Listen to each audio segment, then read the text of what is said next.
I should have left the party the moment I felt cold. But I didn't. I stayed, shivering in my dress on that rooftop in Manhattan, watching the city lights blur through my exhaustion. And when a jacket landed on my shoulders, I didn't even turn around. I just pulled it closer, breathing in leather and something darker, something expensive. "Thank you," I whispered to whoever had left it. I wore it home. Wore it for 3 days, actually, because it was the first time in months I'd felt warm. Then he showed up at my door, not to ask for it back, to ask why I'd taken something that had 5 murders stitched into its seams. I didn't know his name yet, but I knew that look. I'd seen it before, on men who don't forgive. The diner smelled like burnt coffee and broken promises. I'd been working doubles for 3 months straight, my feet so numb I couldn't remember what it felt like to stand without pain. 26 years old and I felt ancient, the kind of tired that sleep doesn't fix. That's what surviving does to you. It turns your bones to dust while your heart keeps beating out of spite. My name is Emma Walsh, and I'm the kind of invisible that cities are good at creating.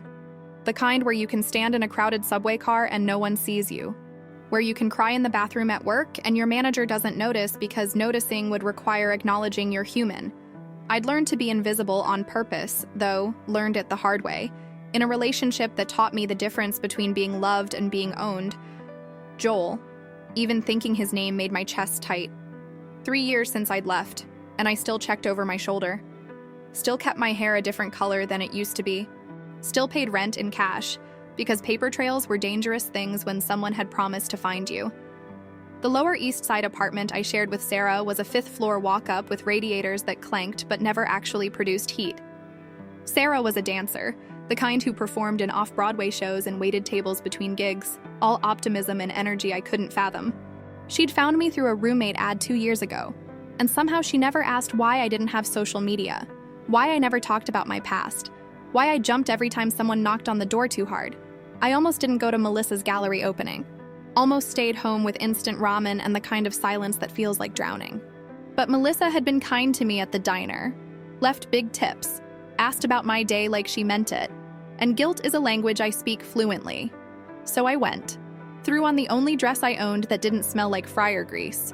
A black number I'd bought at a thrift store that was too thin for November, but made me feel like maybe I could belong somewhere, anywhere. The subway ride to Soho was packed with Saturday night bodies, all perfume and laughter and the kind of careless joy I'd forgotten how to access. I pressed my bag to my chest and thought about turning around.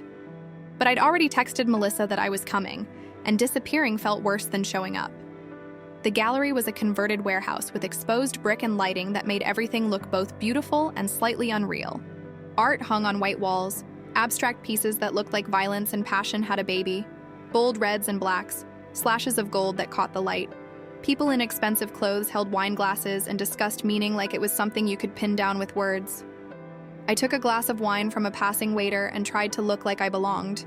Made conversation with a woman in a green dress who worked in marketing. Smiled at Melissa when she spotted me across the room, her face lighting up with genuine pleasure.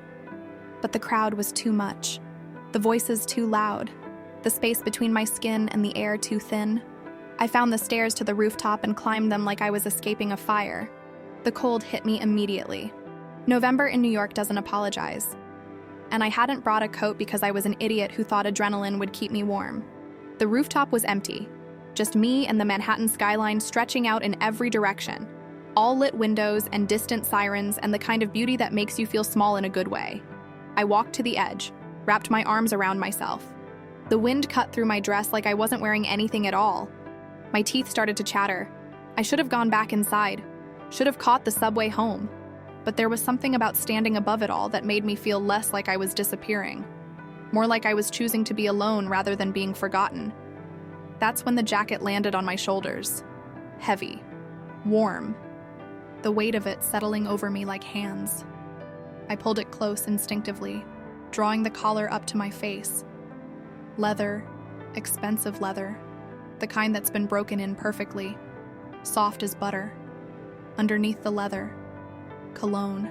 Cedar and smoke and something darker I couldn't name. Something that made my stomach flip. I turned, expecting to see someone waiting for thanks. But the rooftop was empty. just me and the wind and the distant bass line from the party below. I looked around, really looked, but there was no one. Just the door to the stairwell, closed. Just the city lights reflected in the glass walls of the neighboring buildings. My fingers found the inside collar, looking for a tag. Instead, I found initials embroidered in silver thread. D.C. I should have gone back inside, should have asked around, found the owner, returned it with gratitude and apologies. That's what a good person would do. But I didn't feel like a good person. I felt cold and tired and like this jacket. This perfect, warm, expensive jacket was the first thing in months that had chosen me instead of the other way around. So I wore it home on the subway, let the weight of it settle into my shoulders while I watched my reflection in the dark window. I looked different in it. Stronger, maybe. Or just less apologetic about taking up space. I wore it to bed that night, still smelling him, whoever D.C. was, in the leather. Wore it the next morning when I made coffee in the tiny kitchen, Sarah raising an eyebrow but saying nothing. Wore it to my shift at the diner, taking it off only when my manager gave me a look that said borrowed clothes weren't part of the uniform. 3 days. I wore that jacket for 3 days, and with each day, returning it felt less possible. It became mine in the way things become yours when they fill a need you didn't know you had. The need to be warm, the need to be protected, the need to carry something that smelled like safety, even if that safety belonged to a stranger. Then he came for it. It was Tuesday afternoon, my day off. I was in the apartment wearing the jacket over my pajamas because the landlord still hadn't fixed the heat and November had turned mean. I'd just made tea when Sarah's voice echoed from the living room, pitched high with excitement. "Emma, there's someone here to see you." My stomach dropped. No one came to see me. No one knew where I lived except Sarah and Melissa would have texted first. I set down my mug, pulled the jacket tighter around myself, armor without realizing it, and stepped into the living room. He stood there like he'd been carved from stone and decided to visit the mortal world, just to see what all the fuss was about. Tall, maybe 6'2", with dark hair that was perfectly cut but slightly mussed, like he'd been running his hands through it. Gray eyes, not the warm gray of a winter sky, but the cold gray of gunmetal. Sharp jaw. Expensive suit in charcoal, no tie, the top button of his white shirt undone. His hands were in his pockets. Casual, but there was nothing casual about the way he occupied space. He didn't just stand in my apartment, he owned it. Sarah was practically vibrating next to him. "This is Dominic Carver," she stage whispered. Like I should know what that meant. He's looking for his jacket. My heart stopped, then kicked into overdrive. I looked down at the leather jacket I was wearing, his jacket, then back up at his face. He was watching me with an expression I couldn't read. Not angry, not amused, just watching, like I was a puzzle he was solving in real time. "I didn't know whose it was," I said. My voice came out smaller than I wanted, but you kept it. It wasn't a question. I felt heat crawl up my neck, into my face. Shame. Defiance. Something sharper that felt like being caught in a lie I hadn't technically told. I was cold. His expression didn't change, but something flickered in those gray eyes. A spark of something. Recognition, maybe. Like he'd just confirmed a hypothesis. Sarah cleared her throat. I'll be in my room." She practically ran, closing her door with a click that sounded too loud. The silence that followed was suffocating. I stood there in my pajama pants and his jacket, feeling ridiculous and exposed and angry that I felt either of those things. He took a step closer. Not threatening, just deliberate, just there. "You could have asked around," he said. His voice was low, controlled, the kind of voice that didn't need to rise to command attention. "I could have, but you didn't." I lifted my chin, met his gaze even though everything in me said to look away. "Are you here for the jacket or to lecture me about theft?" The corner of his mouth twitched, almost a smile, but not quite. "I'm here because that jacket has been places, seen things. And you've been wearing it like armor for 3 days." My throat went tight. There was something in the way he said it. Like he understood. Like he knew what it meant to need something to hold you together when you felt like falling apart.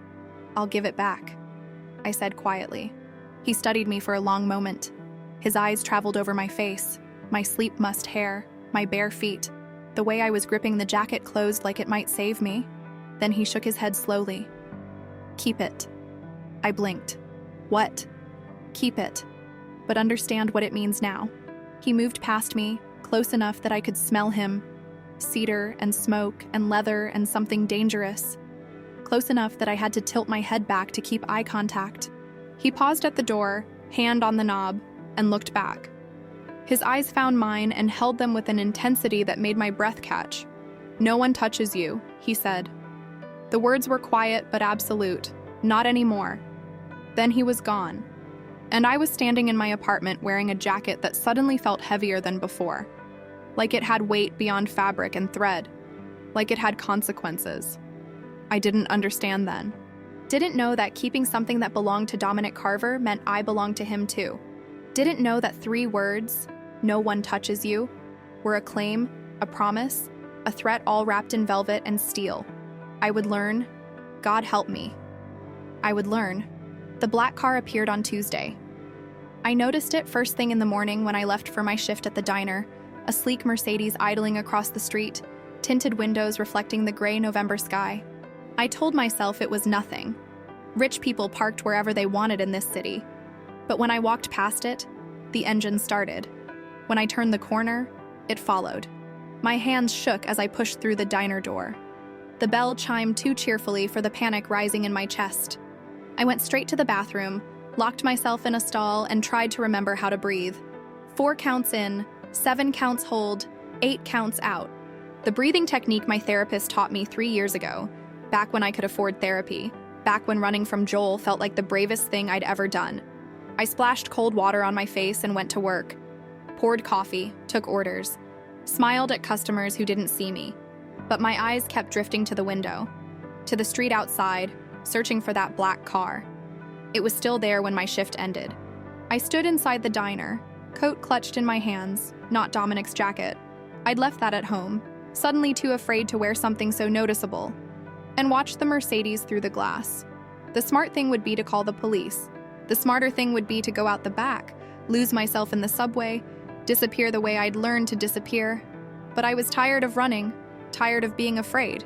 So I pushed through the door and walked straight toward it. The back window rolled down as I approached.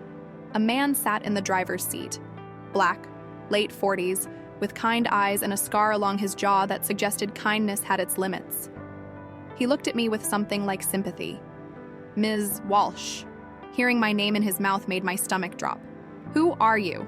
"Marcus. Mr. Carver asked me to make sure you get home safely." I laughed. Couldn't help it. The sound came out bitter and sharp. "I don't need a babysitter." "With respect, ma'am, I'm not asking." He said it gently, but there was steel underneath. I thought about arguing, thought about running. Instead, I heard myself say, "I take the subway." Not anymore. He opened the back door, an invitation that wasn't really an invitation at all. I stood there on the sidewalk, cold wind biting through my coat, and felt something inside me crack. This was what Dominic had meant. No one touches you. Not a promise of freedom. A promise of possession. I got in the car. Marcus drove in silence, which I was grateful for. I pressed my forehead against the window and watched the city blur past. Blocks I knew by heart suddenly foreign from the backseat of a car that cost more than I'd make in 5 years. When we pulled up to my building, he handed me a card. "You need anything? You call that number?" I took it without looking at it.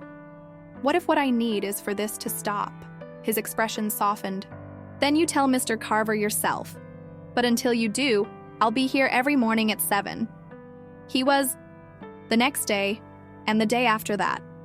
Wednesday, Thursday, Friday. The black Mercedes became part of my routine, like brushing my teeth or hating my alarm clock. Marcus drove me to work, waited outside the diner, drove me home. He never came in.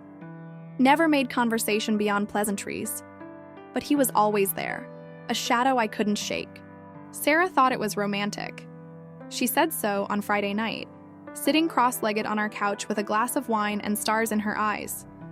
A mysterious billionaire sends his driver to protect you. Emma. This is literally a romance novel. This is literally a prison, I corrected. But she wasn't listening. She was already spinning fantasies, imagining meet-cutes and happy endings. I didn't have the heart to tell her that men like Dominic Carver didn't do happy endings. They did power and control and the kind of ownership that looked like care until you tried to leave. I'd learned that with Joel. Learned how love could curdle into surveillance. How I just want to keep you safe became tell me where you are every minute became if you leave, I'll find you. How caring turned into a cage so slowly you didn't notice until the door locked. But there were differences, small ones, uncomfortable ones. My landlord called on Saturday, Mr. Chen, who'd been threatening eviction for months because I was always 2 weeks late with rent. He told me my account was current, 6 months paid in advance. I said there must be a mistake. He hung up before I could argue. The regular at the diner who always grabbed my wrist when I set down his coffee, too tight, too long, smiling like it was a joke, stopped coming in, just vanished. When I asked Lorraine, my manager, she shrugged and said he'd moved. But her eyes said something different. These weren't coincidences. These were corrections. Dominic's hand reaching into my life and smoothing out the rough edges, fixing problems I hadn't asked him to fix. It made me furious. It made me feel safe. I hated that both could be true at once. On Sunday, I decided to test the boundaries. Told Marcus I was going to the bookstore in the East Village and would take the subway. He smiled politely and said he'd drive me. I insisted. He suggested we could compromise. He'd drive me there. I could browse as long as I wanted. He'd drive me home.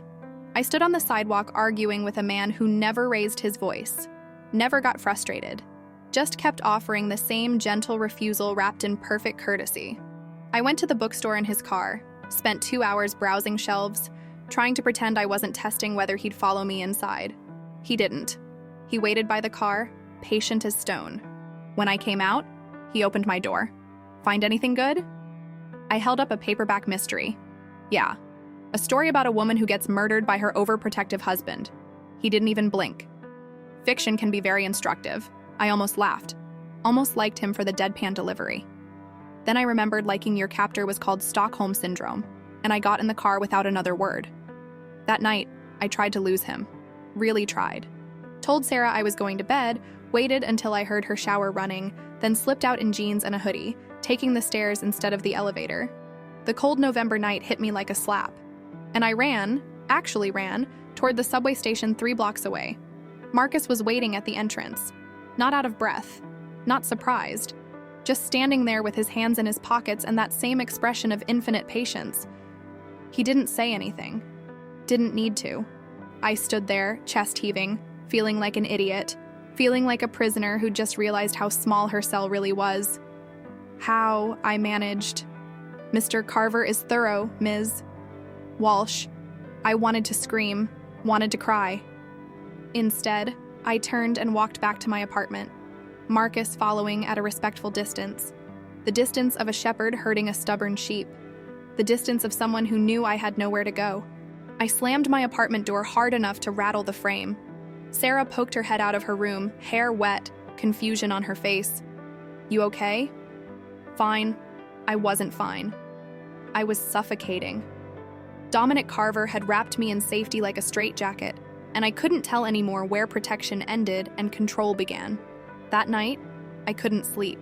Lay in bed wearing his jacket because I was cold and angry, and the jacket still smelled like him, like cedar and smoke and the kind of danger that felt addictive. I stared at the ceiling and thought about Joel, about the night I finally left.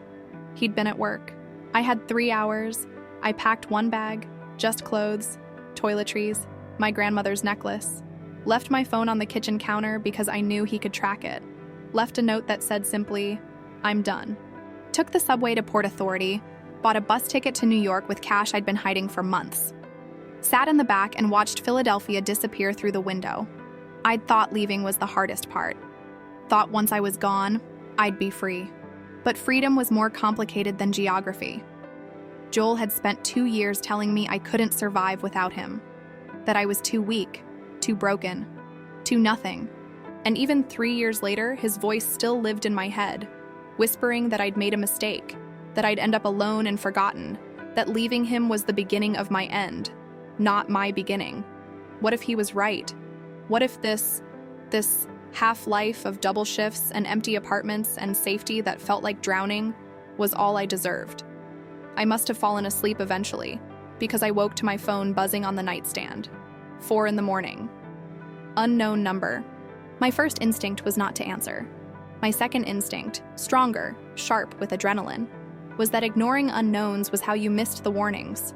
I answered without speaking, breathing on the other end, then a voice I hadn't heard in 3 years. Low. Familiar. Poison wrapped in honey. Emma, my blood turned to ice. Joel. Miss me? I couldn't speak, couldn't move. 3 years of distance collapsed into nothing. He was supposed to be in Philadelphia, supposed to be a memory I'd outrun. How did you get your number, baby?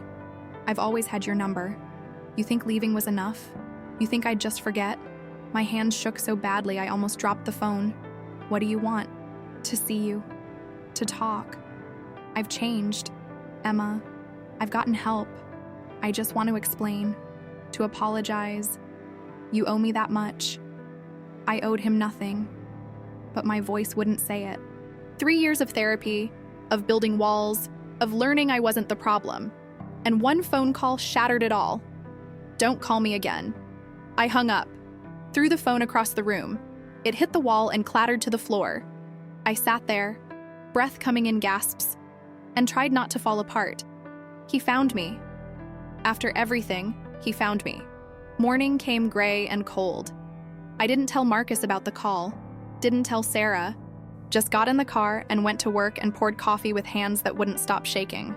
At noon, Lorraine told me there was a delivery for me. I followed her to the back, confused. I never got deliveries. A vase sat on the prep counter, black roses, a dozen of them, perfect and dark as nightmares. The card attached read, "Did you think we forgot?" The flowers weren't from Joel. They couldn't be. The handwriting was wrong. The message too cryptic. But they were a threat all the same. A promise that someone, somewhere, remembered me, knew where I worked, could reach me whenever they wanted. I backed away from them like they might bite. Lorraine was talking, asking if I was okay, if I knew who sent them. But her voice sounded far away. All I could hear was my pulse in my ears. All I could feel was the walls closing in. I ran, out the back door, into the alley, gulping cold air that tasted like garbage and car exhaust. Marcus appeared within seconds. He took one look at my face and reached for his phone. "I need to call Mr. Carver." "No. Ms. Walsh." I said no. I was shouting. People were staring. I didn't care. I couldn't be the girl who needed saving. Couldn't be so weak that every threat sent me running to a man I barely knew. Joel had been right about one thing. I wasn't strong enough. Wasn't smart enough. Wasn't enough. Period. Marcus didn't argue. He just stood there, hand hovering near his phone, waiting for me to break. When I didn't, he said quietly, "You're not alone, Ms. Walsh. You know that, right?" But I was. I'd been alone since the day I learned that the people who promise to protect you are usually the ones you need protection from.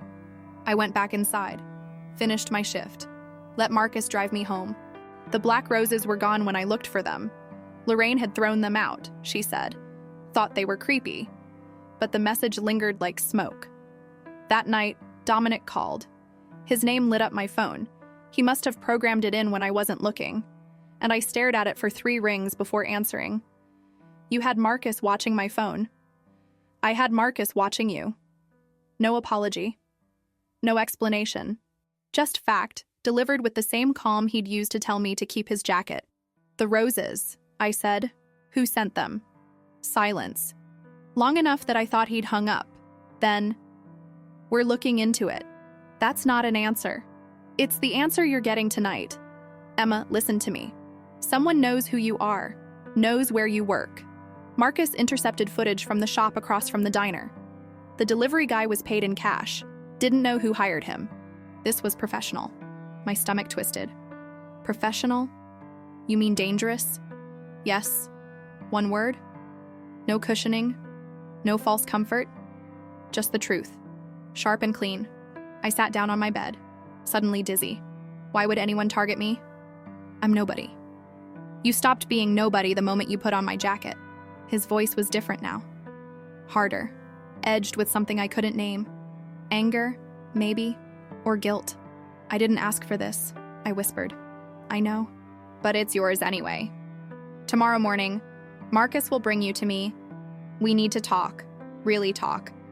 And if I say no, then you spend the rest of your life looking over your shoulder, waiting for the next delivery. Your choice, Emma. But choose fast, because whoever sent those roses is just getting started. He hung up. I sat in the dark, Dominic's jacket wrapped around me like armor that had already failed. Outside my window, I could see the black Mercedes parked across the street. Marcus, keeping watch, keeping me safe, keeping me trapped. My phone buzzed again. A text this time, from another unknown number. I opened it before I could think better of it. A photo. Me, sleeping in my bed. Taken from inside my apartment. The angle suggested someone standing in my doorway. The timestamp. 2 nights ago. Below the image, one line of text. You were chosen as a message. The phone slipped from my hands. I couldn't breathe. Couldn't think. Someone had been in my apartment while I slept. Had stood there, watching me, close enough to touch. And I'd never known. I grabbed my phone with shaking hands and called the only number I had. Dominic answered on the first ring. I didn't wait for him to speak. They were inside. They were in my room. I know. Marcus just saw the footage. Pack a bag. He's coming to get you now. Dominic. Emma. His voice cut through my panic like a blade. You're not safe there. You haven't been safe for days. Pack. Now. The line went dead. I heard Marcus's footsteps on the stairs, taking them 2 at a time. Heard Sarah's door open, her confused voice asking what was happening. But all I could see was that photo. Me. Vulnerable. Me. Asleep. Me. Completely unaware that danger had already found me and decided to let me live just a little longer. The message was clear. Next time, they wouldn't be so generous. Marcus drove like he was escaping a crime scene. Maybe he was. I sat in the back seat with a duffel bag on my lap, 3 days of clothes thrown together in 90 seconds, and watched the city turn from familiar to foreign. We left the Lower East Side, crossed into neighborhoods where buildings wore their wealth like armor, then kept going until even the wealthy neighborhoods disappeared into industrial darkness. Brooklyn, Red Hook, specifically. The kind of place where tourists didn't venture and locals knew better than to ask questions. Warehouses lined the streets like sleeping giants, their windows dark or shattered, graffiti crawling up brick walls like ivy. The Mercedes felt obscene here. Too clean, too expensive. A target. Marcus pulled into a loading dock behind a building that looked abandoned. Looked being the operative word. 2 men appeared from shadows I hadn't noticed. Both armed, both watching the car with the kind of attention that made my skin crawl. Marcus nodded at them. They nodded back. Some silent language I didn't speak. Stay close, Marcus said, like I had a choice. Inside, the warehouse was a study in contrasts. The exterior screamed decay, but the interior whispered money. Polished concrete floors, exposed ductwork painted matte black. Edison bulbs casting warm light over what looked like a legitimate office space. Desks, computers, filing cabinets. Except the men working at those desks wore shoulder holsters. And the filing cabinets probably contained things that would send them all to prison. Marcus led me through a maze of corridors to a door at the back. He knocked twice. A voice I recognized told us to enter. Dominic stood behind a desk, phone pressed to his ear, and the sight of him stole my breath. Not because he was handsome, though he was, devastatingly so, but because he looked dangerous in a way I hadn't seen at my apartment. This wasn't Dominic in a suit playing dress-up as a civilian. This was Dominic in his element, all sharp edges and cold calculation. He wore dark jeans and a black Henley that showed the muscles in his forearms. His hair was messier than before, like he'd been running his hands through it for hours. But his eyes, those gray eyes, locked on me the moment I walked in, and everything else in the room ceased to exist. He ended the call without saying goodbye. Emma, just my name. But the way he said it felt like an apology and a claim all at once. Show me the photo. I fumbled with my phone, hands still shaking, and pulled up the image. That photograph of me sleeping, vulnerable, completely unaware. Dominic took the phone, studied it for a long moment, then handed it to Marcus without a word. Marcus left, closing the door behind him. The silence that followed was suffocating. "Sit," Dominic said, gesturing to a leather chair across from his desk. "I'd rather stand." "Emma." Someone was in my apartment. My voice cracked, standing over me while I slept. "And you want me to sit down and have a civilized conversation?" He moved around the desk, slow and deliberate, until he stood in front of me. Close enough that I had to tilt my head back to meet his eyes. Close enough that I could smell him, cedar and smoke and something else. Something darker. Anger, maybe. Or fear disguised as control. "You think I wanted this?" His voice was low, dangerous. "You think I wanted you in danger because you borrowed my fucking jacket? Then why am I? Because someone is sending me a message, and they're using you to deliver it." The words hit me like a slap. I stepped back, needing distance, needing air. "What message?" Dominic's jaw tightened. He turned away, poured 2 glasses of whiskey from a crystal decanter I hadn't noticed, handed me one. I took it because my hands needed something to hold that wasn't my breaking composure. 3 weeks ago, I made a decision that cost someone a lot of money, someone who doesn't forgive easily. He told me there would be consequences. I didn't think he'd go after civilians. "I'm not just a civilian," I said quietly. "I'm a warning." Yes, one word. Honest, brutal. I drank the whiskey in one swallow, felt it burn down my throat, and wished it could burn away the fear too. Who is he? Victor Hale. He runs the docks, controls what comes in, what goes out, who profits. I cut off one of his supply lines. Cost him $3 million in a single night. I laughed. Couldn't help it. The sound came out sharp and slightly hysterical. $3 million? Jesus Christ. What did you do? Sink his shipment in the harbor? Rerouted it to the police? Anonymously. I stared at him. You sent $3 million of his product to the cops. What kind of stupid... It was heroin, Emma. Dominic's voice went cold. Heroin that was going to hit the streets cut with fentanyl. 100 people would have died, maybe more. I don't deal in that. I don't allow it in my territory. So yes, I made sure it never reached the streets. His territory. Like he was a king presiding over a kingdom of crime. But there was something in his eyes. Conviction, maybe. Or the kind of morality that only made sense in the dark. So Victor's punishing you by terrorizing me. He's testing me, seeing if I'll protect you, seeing how far he can push before I respond. And if you respond, then this becomes a war. The weight of that statement settled over us like ash. A war. Over me. Over a jacket I'd borrowed because I was cold. The absurdity of it would have been funny if I wasn't so terrified. I should leave, I said. Leave New York. Go somewhere he can't find me. There is nowhere he can't find you. Dominic stepped closer. Not threatening, just present, just immovable. Victor has resources, connections, people in every city from here to Los Angeles. You run, he follows. You hide, he waits. The only way you survive this is if I make it too expensive for him to come after you. And how do you do that? His expression shifted. Something predatory flickered behind those gray eyes. By reminding him what happens when people touch what's mine. What's mine? The words should have made me angry, should have sent me running, but instead, they settled over me like that jacket, heavy, warm, dangerous, protective. I was so tired of being afraid, so tired of running from one man only to be caught in the crosshairs of another. Maybe Dominic was using me. Maybe this was all just strategy, but at least he was honest about it. At least he wasn't pretending this was love. What do you need me to do? I asked. Stay here tonight. Tomorrow. We figure out our next move. But tonight, you stay where Victor can't reach you. Here? In a warehouse full of criminals? The corner of his mouth twitched. Almost a smile. Safest place in Brooklyn. He wasn't wrong. I looked around the office, at the reinforced door, at the monitors on his desk showing multiple camera angles of the warehouse exterior. This place was a fortress. A beautiful, terrifying fortress. I have work tomorrow. Call in sick. I can't afford to miss shifts. Emma. He said my name like it was the only word that mattered. Money isn't your problem anymore. Safety is. Let me handle one so you can survive the other. I wanted to argue, wanted to maintain some shred of independence. But independence didn't mean much if I was dead. Fine. One night. Good.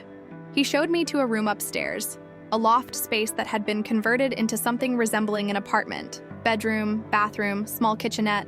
Minimalist but comfortable, impersonal in the way hotel rooms are impersonal. No photos, no personal items, just a space for existing. There are clothes in the closet if you need them, Dominic said from the doorway. Lock the door. Don't open it for anyone but me or Marcus. You expecting trouble? I'm always expecting trouble. That's why I'm still alive. He left. I locked the door, then checked it twice. Crossed to the window and looked out at the industrial sprawl of Red Hook, at the distant lights of Manhattan glittering like false promises. Somewhere out there, Victor Hale was planning his next move. Somewhere out there, Joel had found my number and was probably planning his own approach. I was trapped between two pasts and one very uncertain present. I didn't sleep, just lay on top of the covers in my clothes, staring at the ceiling, listening to the sounds of the warehouse. Footsteps, low voices. Once, a phone ringing and someone answering in rapid Spanish. The sounds of business being conducted in the dark. At 2 a.m, my phone buzzed. Another unknown number. I should have ignored it. Should have thrown the phone across the room and let it shatter. Instead, I answered, breathing.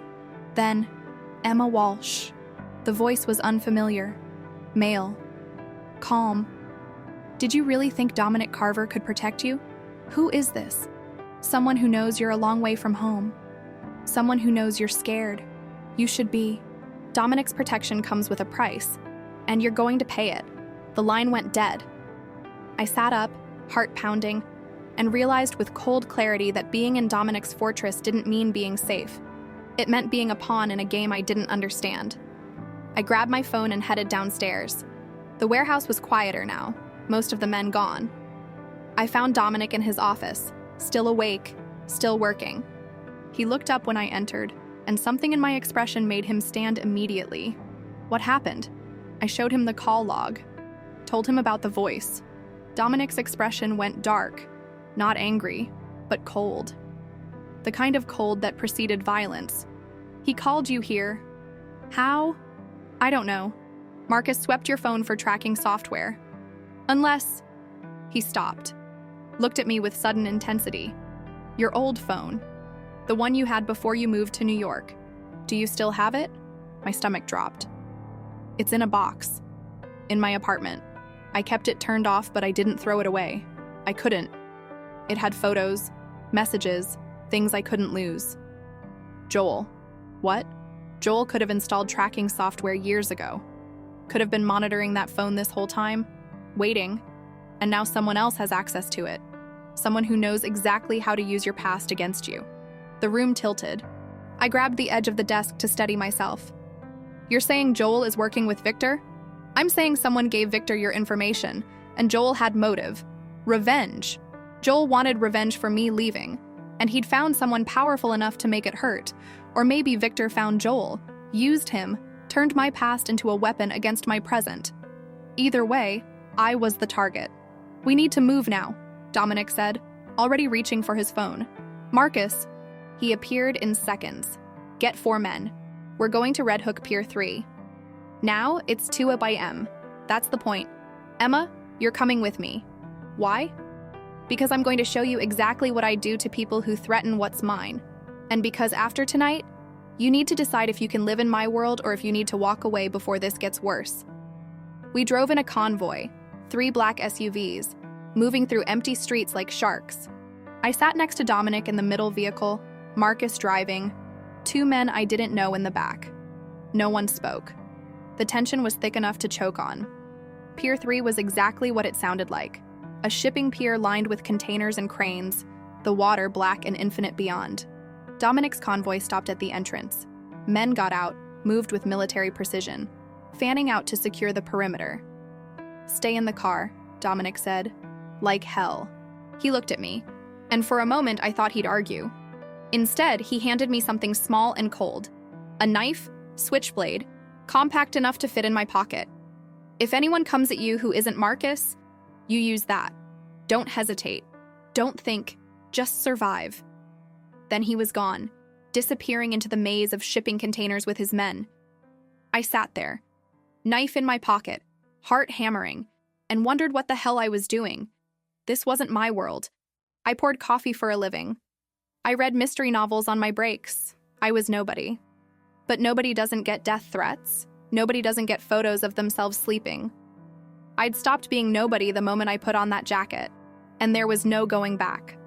Gunfire shattered the silence. I ducked instinctively, pressing myself low in the seat. More shots, rapid, controlled, echoing off metal containers. Marcus was out of the car in seconds, gun drawn, yelling into a radio. I couldn't hear what he said over the pounding of my pulse. Then I saw them, men pouring from between containers, at least a dozen, moving toward Dominic's position. An ambush. We'd walked into an ambush. Marcus turned back to the car. "Emma, get down and stay." He never finished. The back window exploded in a shower of glass. I screamed, throwing myself to the floor. More gunfire, shouting, the sounds of a battle I couldn't see. Something grabbed my arm, rough, violent. I looked up into the face of a stranger, his hand reaching through the shattered window. I didn't think, just moved. Pulled the knife from my pocket, flicked it open, and slashed. He screamed, jerking back, blood on my hands, blood on the leather seat, the smell of copper and fear. The door opened. Dominic. His face was splattered with blood. Not his, I realized with dizzy relief. And his expression was murder given human form. "Can you walk?" I nodded. He pulled me from the car, kept me pressed against his side as we moved. Bullets whined past. Someone was still shooting. We made it to a container, ducked behind it. His men formed a circle around us, returning fire. "How many?" Dominic barked. 15, maybe 20, someone answered. They knew we were coming. Dominic's jaw clenched. He looked at me, and I saw something in his eyes I hadn't seen before. Not anger, fear. "Get her out of here," he told Marcus. "Take the north route. Now! Boss! That's an order." Marcus grabbed my hand, started pulling me away from the firefight. I looked back at Dominic, at his men holding their ground against impossible odds, and felt something crack open in my chest. "Dominic." He turned. Our eyes met across the chaos. "Go." Marcus dragged me through the maze of containers, moving fast, his gun up and ready. Behind us, the shooting continued. We reached a second vehicle, a black sedan parked at the far end of the pier, and he pushed me into the back seat. "Drive at," he told someone I didn't recognize. "Don't stop until we're at the secondary location." The car peeled out. I twisted in my seat, watching the pier recede, watching the flashes of gunfire like fireworks, watching for Dominic. But the darkness swallowed everything. "Is he going to be okay?" I asked Marcus. He didn't answer. And that silence told me everything. We drove for 20 minutes before Marcus's phone buzzed. He answered, listened, then exhaled slowly. "Copy that." "Well?" My voice came out strangled. "He's fine. 3 wounded, none critical." Victor's men scattered. Relief flooded through me, sharp and overwhelming. I pressed my face into my hands and tried not to fall apart. The car stopped at a brownstone in Park Slope. "Another safe house," Marcus explained. "Upscale neighborhood, normal-looking building, completely anonymous." Inside was another fortress. Reinforced doors, security cameras, windows that I suspected were bulletproof. Marcus left me in a living room that looked like it came from a design magazine, all mid-century modern furniture and original art. I sat on a leather couch and stared at my hands, at the blood drying under my fingernails. Not mine. His. The man I'd cut. I'd hurt someone. Actually hurt someone. And I didn't feel guilty.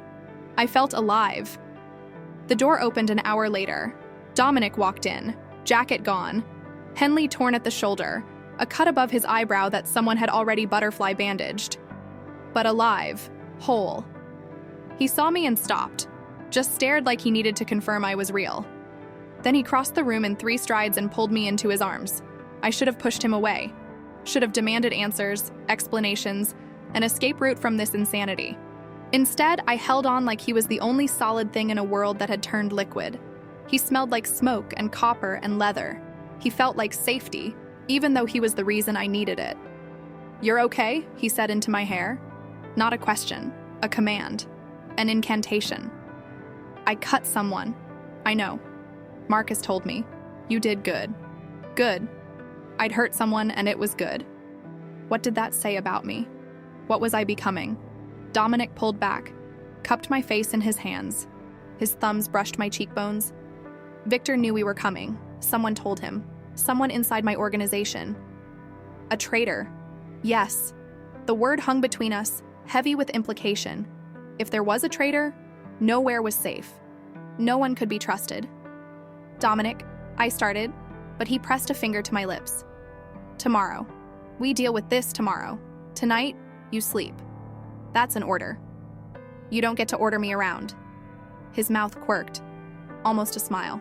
"No? No." "Then I'm asking, please, Emma. Sleep. Let me keep watch. Let me do the one thing I've failed at every other way, keep you safe." The vulnerability in his voice undid me. I nodded, too exhausted to argue. He led me upstairs to a bedroom, waited while I locked the door, and I heard his footsteps settle outside in the hall. A guard, a protector, a dangerous man who'd started a war because I'd borrowed his jacket. I lay down fully clothed and closed my eyes. But sleep wouldn't come, because my phone was buzzing. Another text, another unknown number. I opened it with shaking hands. A photo, different from before. This one showed me and Dominic at the pier, taken from a distance. High-powered lens, professional surveillance. Below it, a message that made my blood run cold. "He can't save you from what's coming. Neither can I. But I can show you who's been watching you all along. Check your email. The account you thought was closed. The one Joel gave you. Password still works. You'll want to see this before you decide whose side you're on." I stared at the screen, breath frozen in my lungs. The email account Joel created for me 4 years ago. The one I'd abandoned when I left. I'd never closed it, never thought to. Just walked away and pretended it didn't exist. My hands shook as I opened my laptop, the cheap one I'd bought at a pawn shop, and navigated to the login page. Typed in the address, the password. It worked. The inbox loaded, empty except for one message. "Received tonight. No sender name. Subject line. Truth." I clicked it. Video file, 2 minutes long. I pressed play. Security footage. My apartment building. The hallway outside my door. Timestamp, 2 weeks ago. A man entering with a key. Not Joel. Not a stranger. Someone I knew. My hands flew to my mouth. The man in the video, letting himself into my apartment while I was at work. Installing a camera in my bedroom. Rifling through my drawers. It was Marcus. Marcus. Dominic's most trusted man. The one who'd been protecting me. The one who'd driven me everywhere. Who'd known my schedule. Who'd had access to everything. The video ended. Below it, one line of text. "Dominic Carver's been watching you longer than you know. And you still think he's the hero." I didn't sleep. How could I? The video played on a loop in my mind. Marcus entering my apartment with a key he shouldn't have had, installing cameras in places I thought were private, rifling through my life like I was a case study instead of a person. Every kind word, every patient smile, every moment I'd thought he was protecting me suddenly became sinister, recontextualized, poisoned. Dominic had been watching me, not for 3 days, for weeks, maybe longer. I sat on the edge of the bed as dawn broke over Park Slope, painting the room in shades of gray that matched the confusion churning in my gut. The knife Dominic had given me sat on the nightstand, small, sharp, useless against the kind of betrayal that didn't come with a face you could cut. The question wasn't whether to confront him. It was how to survive what came after. I heard him before I saw him. Footsteps in the hallway, a soft knock on the door. His voice, rough with exhaustion. "Emma, you awake?" I didn't answer. Couldn't trust my voice not to break. "I'm coming in." The lock clicked. He'd overridden it somehow, because of course he had. Men like Dominic didn't ask permission. They announced intentions and expected compliance. He stepped inside, still wearing yesterday's torn Henley, dried blood on his hands he hadn't bothered to wash. His eyes found mine, and something in my expression made him stop. "What happened?" I held up my phone, showed him the email, watched his face as he processed what he was seeing. Marcus, his most trusted man, violating my privacy on camera. For one perfect second, Dominic looked genuinely surprised. Then the surprise hardened into something colder, something calculating. When did you get this? 3 hours ago. My voice came out flat, dead, from an anonymous sender. They told me to check the email account Joel set up for me. The one I thought was buried. Emma. How long? I stood, needing the height even though he still towered over me. How long have you been watching me?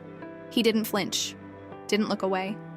Since the party, since you took the jacket, before the threats, before Victor, before any of this supposedly started? Yes, one word. Honest, brutal. I laughed, a sound like breaking glass. So what was it? You saw some lonely waitress steal your jacket and decided to make me your surveillance project, your charity case? You weren't random. His voice went quiet. Dangerous. You were careful, deliberate. You checked the rooftop twice before you took the jacket. Most people would have asked around, posted on social media, done the right thing. But you kept it. Wore it like you'd been waiting your whole life for someone to leave something behind you could claim. So you stalked me. I investigated you. Same thing. It's not. He stepped closer. I had Marcus look into your background because people don't act like that unless they're running from something. And I was right.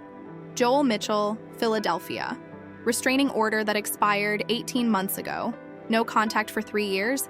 Then suddenly he calls the same night someone threatens you. That's not coincidence. Emma, that's coordination. My hands started shaking. I pressed them against my thighs, trying to stop the tremor. You had no right.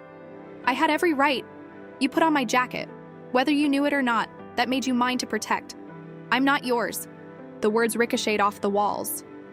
Dominic's jaw clenched, and for a moment I thought he'd argue. Instead, he pulled out his phone, pulled up something, and handed it to me. Security footage. Different angle, same hallway, same timestamp as the video I'd been sent. But this version showed more. Showed Marcus installing the camera, yes, but also showed him checking it, shaking his head, then removing it. 30 seconds later, a different man entered. Younger, unfamiliar. He reinstalled the camera Marcus had just taken out. Marcus found the surveillance. Dominic said quietly. 3 cameras total. He removed all of them the same day they were installed. Someone else put them back. Someone who had access to your building, your floor, your life. Someone who wanted us both to think Marcus was the traitor. I stared at the footage, trying to process. Victor. Or someone working for him. The video you received was edited, cut to make Marcus look guilty. It's good work, professional. Someone who knows how to manipulate evidence. I sat down hard on the bed, suddenly dizzy. How do I know you're telling the truth? How do I know this isn't just another version of the lie? You don't. He crouched in front of me, bringing us eye level.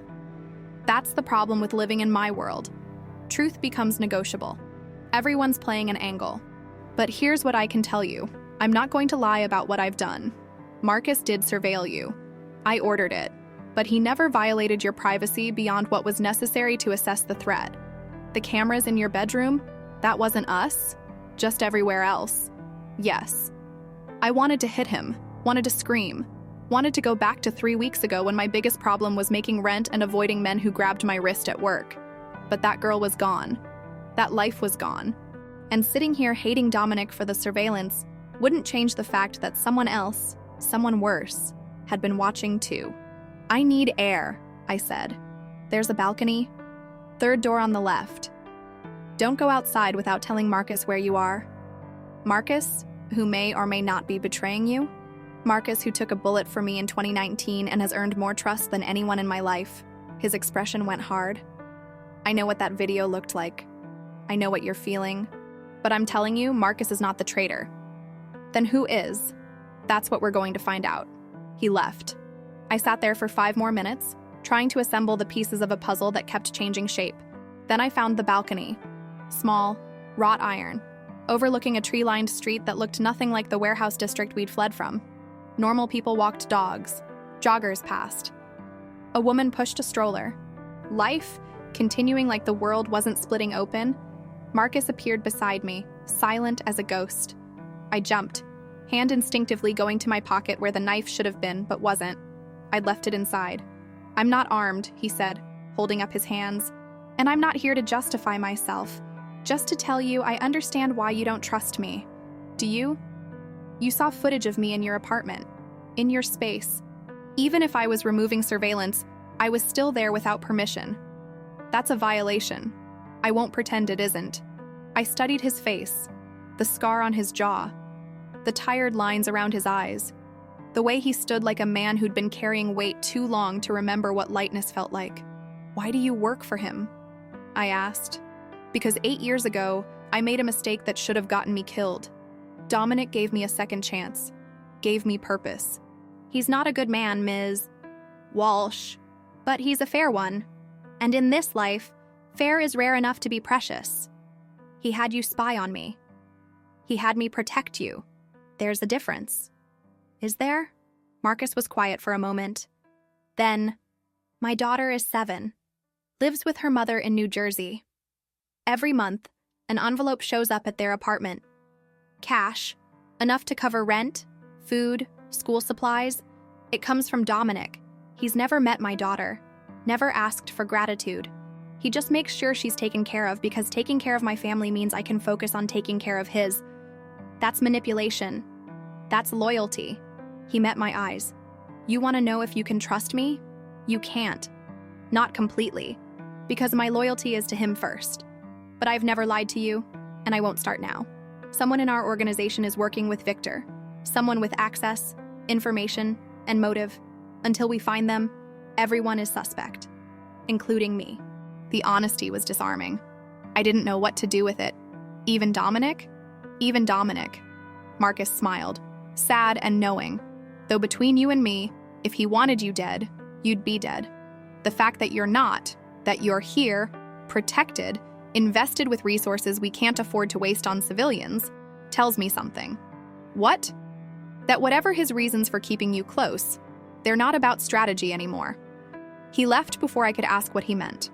I went back inside, found Dominic in what looked like a home office, mahogany desk, leather chairs, shelves lined with books that had actually been read. He was on the phone, speaking in low tones that suggested violence wrapped in courtesy. When he saw me, he ended the call. "We need to talk," I said. "Yes. Ground rules." I crossed my arms. If I'm staying, if I'm doing this, whatever this is, I need honesty. Complete honesty. No more surveillance without my knowledge. No more decisions made for me. And if you find the traitor, I want to know who it is and why they're targeting me." "Agreed." Just like that. "You think I want you here under duress?" His voice went soft, dangerous. "I want you here because you choose to be. Because you trust that I can keep you alive long enough to figure out who's trying to destroy both of us. I don't trust you. I know. But you trust that I'm telling you the truth about this. And right now, that's enough." He was right. I hated that he was right. 3 rules, I said. "Yours." He leaned back in his chair, studying me. 1, you don't leave this building without Marcus or me. Not to work, not to see Sarah, not for any reason. Victor's people are watching, waiting for you to be vulnerable. That's prison, that's survival. 2, you tell me everything. Every text, every call, every email from unknown sources. No more secrets. What about your secrets? I'll answer any question you ask, but you have to ask. Fair, terrifying, but fair. And 3, Dominic stood, moved around the desk until we were close enough to touch but didn't. 3, if you decide you can't do this, can't live in my world, can't accept what I do or what I've done, you tell me. You don't run. You don't disappear. You tell me, and I'll let you go. You just let me walk away. Yes, I don't believe you. Then test me." His gray eyes held mine. "Stay until you can't. The moment you want out, say the word. I'll make sure you're protected from a distance. New identity, new city, new life. But you have to tell me. Don't make me chase you." It was the most honest thing anyone had said to me in years. No promises of forever, No declarations of protection disguised as possession. Just a choice, offered cleanly. And what do I call this? This arrangement. Whatever you want. Alliance. Partnership. Survival pact. Not a relationship. Something flickered in his expression. Pain, maybe. Or acceptance. Not unless you want it to be. The air between us shifted, charged. I should have stepped back, should have maintained distance. Instead, I heard myself ask, "What do you want it to be?" Something real. He said it so quietly I almost missed it. I've spent 8 years building power, building walls, building a reputation that keeps me alive but alone. And then you took my jacket, and for 3 days, I watched you wear it like armor. Watched you work double shifts and smile at people who don't see you and go home to an apartment where you sleep in your clothes because you're too tired to change. And I thought, here's someone who understands what it costs to survive. So I'm a mirror, a reflection of your trauma. You're a reminder that survival isn't the same as living. He reached up, tucked a strand of hair behind my ear. The gesture was so gentle it made my chest ache. I don't know what this is between us, but I know it's not nothing. I should have pushed his hand away. Should have reinforced boundaries. Instead, I leaned into the touch, just slightly, just enough, and whispered, "I'm scared. Of me. Of wanting this. Whatever this is. Then we'll be scared together." His thumb traced my cheekbone. I closed my eyes, let myself feel it. The warmth, the tenderness, the absolute danger of letting someone in when everyone else had used intimacy as a weapon. When I opened my eyes, he was closer. Close enough that I could see the flecks of silver in his gray irises. Close enough that I could count his breaths. "Tell me to stop," he said. "I can't." Why? Because I'm tired of being alone. Because I'm tired of being afraid. Because for the first time in 3 years, someone sees me. And I don't know if that's salvation or destruction, but I can't walk away without finding out. He kissed me. Soft. Careful. Like I was something precious instead of something broken. His hand cupped the back of my neck. And I reached up, fisted my hands in his shirt, pulled him closer because close wasn't close enough. The kiss deepened, need and fear and something like hope all tangled together. When we finally broke apart, both breathing hard, he pressed his forehead to mine. "Emma," his phone rang, shattered the moment like a brick through glass. He answered, expression shifting from tender to lethal in seconds. "When?" He listened, his jaw clenched. "I'm on my way. Tell Marcus to lock it down." He ended the call, looked at me with something like regret. "I have to go." "What happened?" "We found something. A name connected to the surveillance equipment in your apartment. Someone on my payroll who's been feeding information to Victor. The traitor." "Maybe." He grabbed his jacket from the back of the chair, checked the gun holstered at his side. "Stay here. Marcus is outside. Don't open the door for anyone else. Dominic, I'll be back in 2 hours. Then we'll know who's been trying to destroy us." He kissed me again, quick, claiming, and then he was gone. I stood there in the office, fingers touching my lips, trying to understand what had just happened. We'd kissed. Actually kissed. And instead of feeling trapped or manipulated, I felt seen. Known. Like maybe Dominic was right. Maybe this was something real. Or maybe I was just another girl falling for a dangerous man because danger felt like passion and passion felt like love. My phone buzzed. Text from an unknown number. Of course. He's walking into a trap. The name he's chasing, it's fake. Planted. By the time he realizes, Victor's people will have him. You have one chance to warn him. But if you do, I'll know you've chosen his side.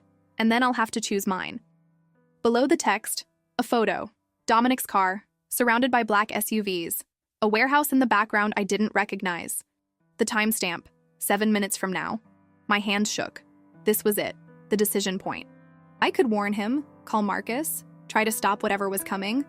Or I could stay silent, stay safe. Let Dominic walk into whatever Victor had planned and use the chaos to disappear. I'd spent 3 years choosing safety, choosing invisibility.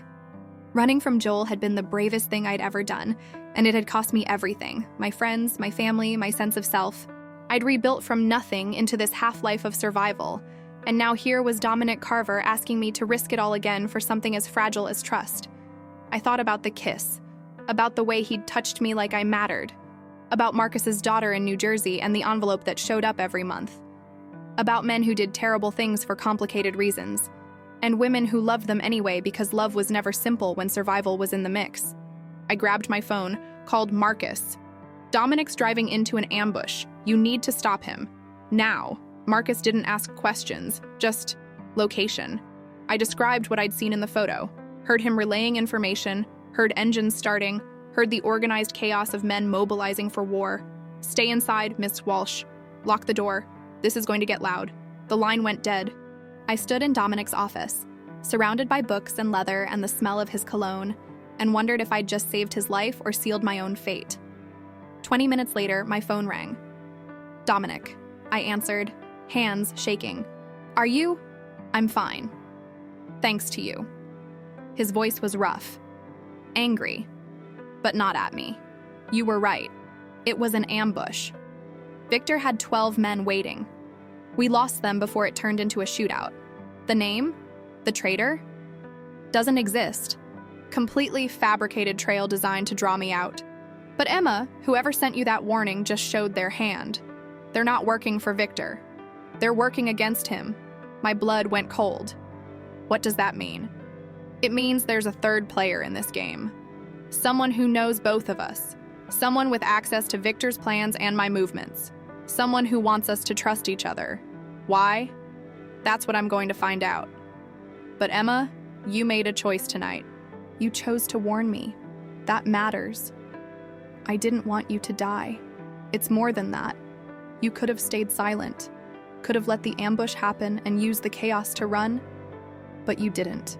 You called Marcus. You chose this. Chose us. Us. The word settled over me like his jacket had. Heavy, warm, impossible to take back. What happens now? Now we find out who's pulling the strings. And then we make them regret it. He hung up. I sat down hard, suddenly exhausted. Somewhere in the city, Victor Hale was planning his next move. Somewhere closer, a traitor was feeding information to multiple sides. And somewhere inside me, a girl who'd spent 3 years running had finally decided to stand still and fight. I pulled up the text that had warned me about the ambush, studied it, noticed something I'd missed before. A signature embedded in the metadata. Not a name, a symbol. A small icon that looked like a twisted crown. I'd seen it before. Couldn't remember where, but it meant something. Something important. My laptop was still open on the bed. I pulled up the email account Joel had created, the one the anonymous sender had used to contact me, scrolled through the empty inbox, looking for anything I'd missed. There, one draft email, unsent, written but never delivered. The timestamp, 3 weeks ago. Right before I went to Melissa's gallery opening. Subject line, for when you're ready to know the truth. I clicked it. The email loaded, no text, just an attachment. A document file labeled Project Mercy. My fingers hovered over the trackpad.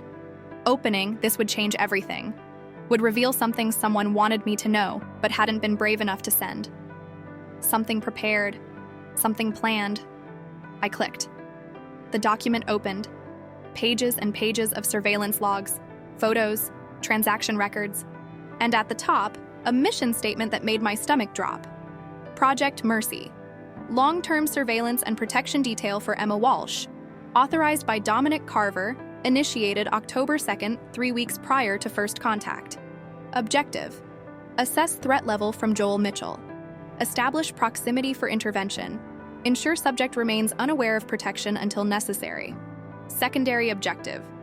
Evaluate subject for potential integration into inner circle should threat escalate. I kept reading. Logs of Marcus following me to work. Photos of me at the diner, on the subway, entering my apartment. Details about my schedule, my habits, my life, all dated before the party, before the jacket, before any of this supposedly began. Dominic hadn't been protecting me from Victor.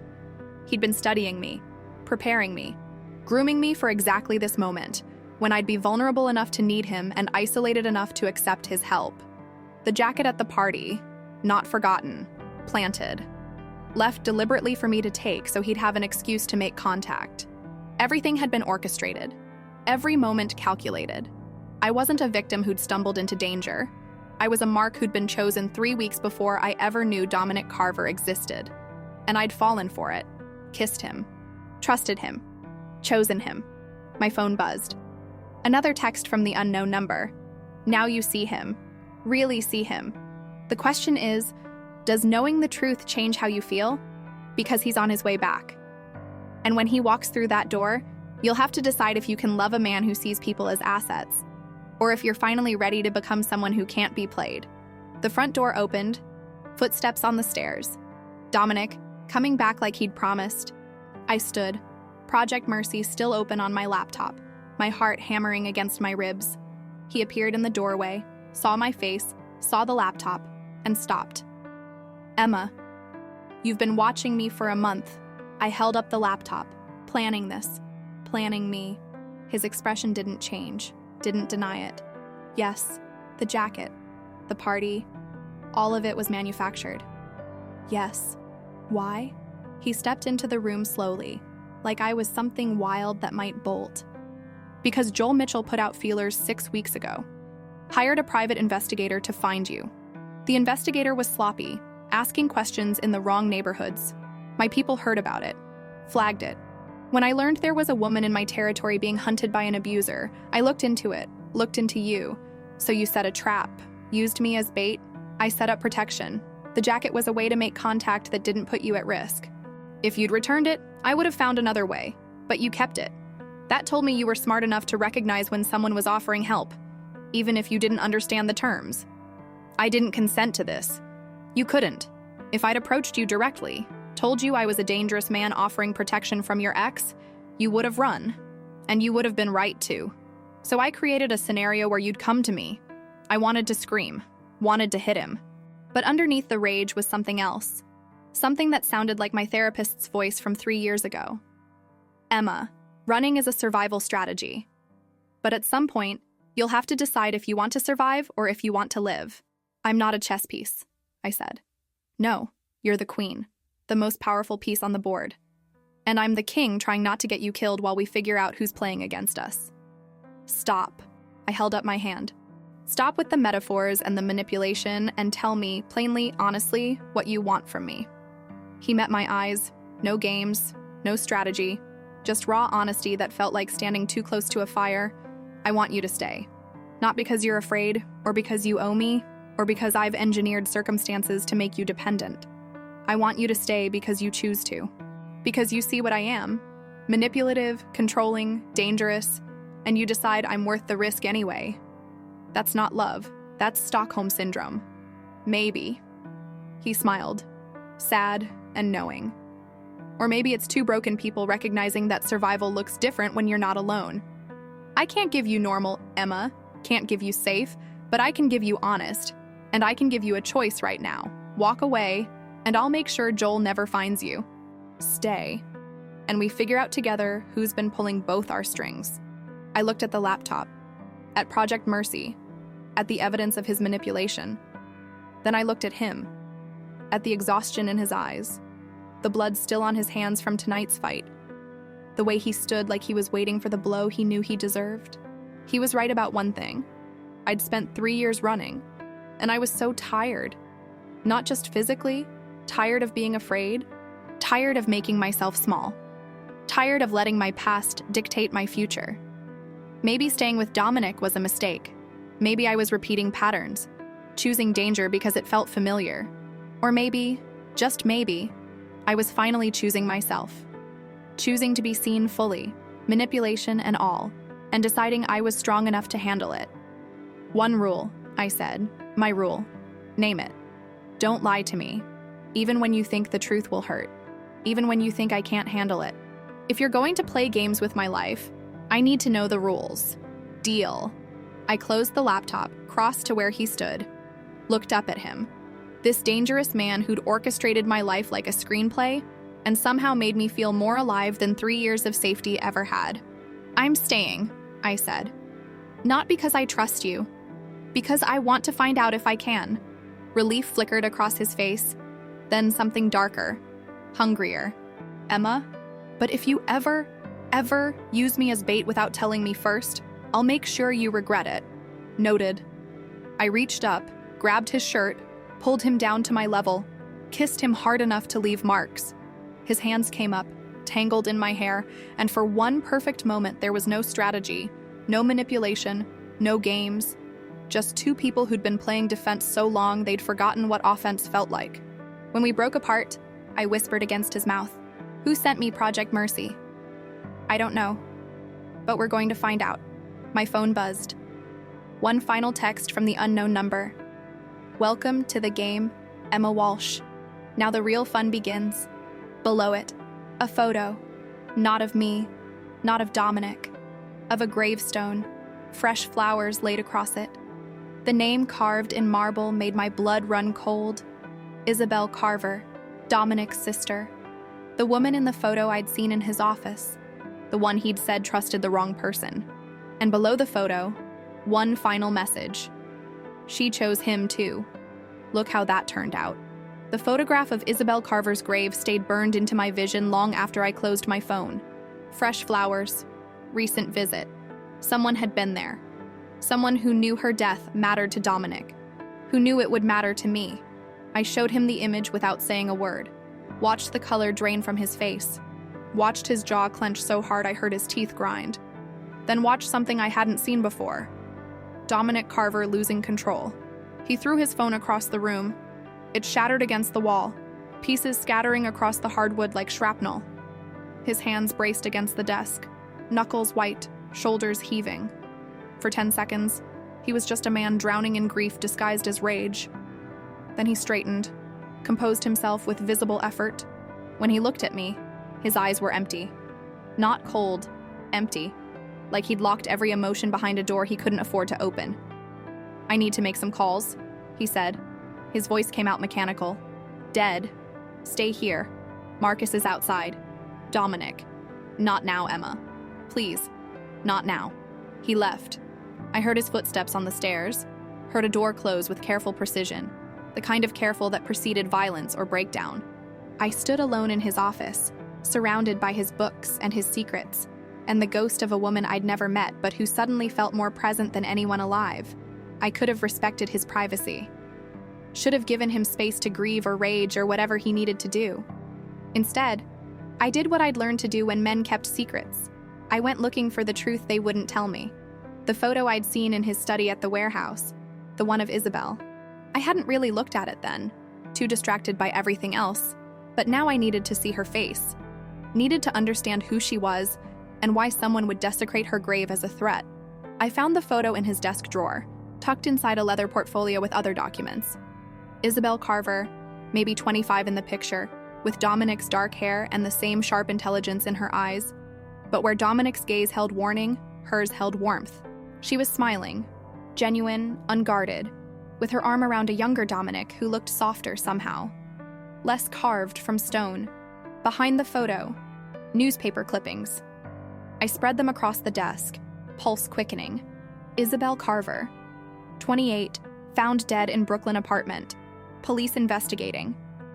The article was from 6 years ago. I kept reading, hands shaking. Authorities responded to a 911 call reporting a possible overdose. Ms. Carver, a social worker employed by the city's Department of Child Services, was pronounced dead at the scene. While initial reports suggested accidental overdose, sources close to the investigation indicate evidence of foul play. Ms. Carver had no known history of drug use. Her brother, Dominic Carver, questioned and released. No arrests made. Social worker. She'd been a social worker, the opposite of everything Dominic had become, or maybe exactly what he'd become because of her. I found more clippings. The investigation went cold after 3 months. No suspects, no leads, just another unsolved death in a city that collected them like rain. But someone had written in the margins of one article, Dominic's handwriting, sharp and angry. Victor's territory, Victor's doctor, Victor's drugs, Victor Hale, the name that kept surfacing like a curse. The door opened behind me. I spun, guilt flooding through me, but it wasn't Dominic. Marcus stood in the doorway, expression unreadable. "He sent me to check on you. I was just looking into Isabel." Marcus nodded slowly. "Can't say I blame you. But you should hear it from him. Not from 6-year-old newspaper clippings that don't tell half the story. Then tell me the half they don't tell. Marcus was quiet for a long moment. Then he stepped inside, closed the door, and sat in the chair across from me. The chair where I'd kissed Dominic hours ago, back when I thought I understood anything about this man. Isabel was everything good about the Carver family, Marcus began. Their parents died when Dominic was 19, Isabel 17, car accident, drunk driver. Dominic had just started working for a man named Thomas Kane, one of the old guard, ran half of Brooklyn back then. It was supposed to be temporary, quick money to keep them afloat until Isabel finished school, but it wasn't temporary. No, Dominic was smart, strategic. Kane recognized talent and made him an offer, real money, real power, a way to make sure Isabel never wanted for anything. So Dominic said yes, built himself up from muscle to management to partner. By the time he was 25, he was Kane's right hand. I tried to picture it. Young Dominic, desperate and brilliant, selling pieces of his soul to protect his sister. The image fit too well. Isabel didn't know, Marcus continued. Thought her brother worked in real estate investment, which technically wasn't a lie. Dominic did invest in real estate. He just didn't mention where the money came from. She went to school, became a social worker, dedicated her life to helping kids in the system. Everything Dominic did, he did to make sure she could stay clean, stay good. But she found out. Marcus's voice went heavy. She was working a case, kid whose father was involved in one of Kane's operations. She started asking questions, followed threads. Smart girl, too smart. When she figured out her brother was Kane's enforcer, she confronted him. They fought. She said she wanted nothing to do with blood money. Told him to get out or she'd go to the police. What did he do? He walked away. Told her she was right, that he'd fix it. He went to Kane, said he wanted out. Kane said no. You don't retire from this life. You die or you disappear. And Dominic was too valuable for either. So Dominic started planning, started moving pieces. He was going to take Kane's empire from the inside, clean it up, make it something Isabel could accept. My chest tightened. I could see where this was going. She didn't wait. 6 weeks after their fight, she showed up at one of Kane's parties, told everyone who her brother was, what he'd done, threatened to expose the entire operation. Kane smiled, offered her a drink, told her they'd talk privately. Marcus stopped, swallowed hard. Even 6 years later, the memory cost him. They found her the next morning. Overdose, the police said. Heroin cut with fentanyl. But Isabel didn't use drugs. Didn't drink beyond a glass of wine at dinner. Someone dosed her at that party. Someone who wanted to send Dominic a message. This is what happens when family gets involved. Kane. Kane gave the order. But Victor Hale provided the drugs and the doctor who ruled it an accidental overdose. Victor was Kane's supplier back then, before he controlled the docs. He's the one who made sure the investigation went nowhere. I felt sick. Actually sick. The pieces assembled into a picture more horrific than I'd imagined. What happened to Kane? Marcus's expression went cold. 3 months after Isabel's funeral, Kane had an accident. Fell from his penthouse balcony. 20 stories. The investigation ruled it suicide. He'd been depressed, the report said. Had financial troubles. Dominic killed him. Dominic ensured justice was served. Then he took over Kane's operations, dismantled everything that dealt in human suffering. Drugs, trafficking, extortion of civilians. He turned a criminal empire into something with rules, with limits. Not clean, Ms. Walsh, but cleaner. And Victor? Victor went independent after Kane died. Built his own empire on the docks. He and Dominic have been playing chess ever since. Territorial disputes, philosophical differences about what crime should look like. But it's always been personal. Because Victor helped kill Isabel, and Dominic spent 6 years making sure Victor pays for it one piece at a time. I sat back, trying to process. Dominic hadn't just been protecting me from Victor. He'd been using me to draw Victor out. To create an opening in a war that started long before I borrowed a jacket. Why me? I asked. Why now? Why use me as the excuse to escalate? Because Victor's been careful. 6 years of attacks that could never be traced back to him directly. Dominic needed him to make a mistake.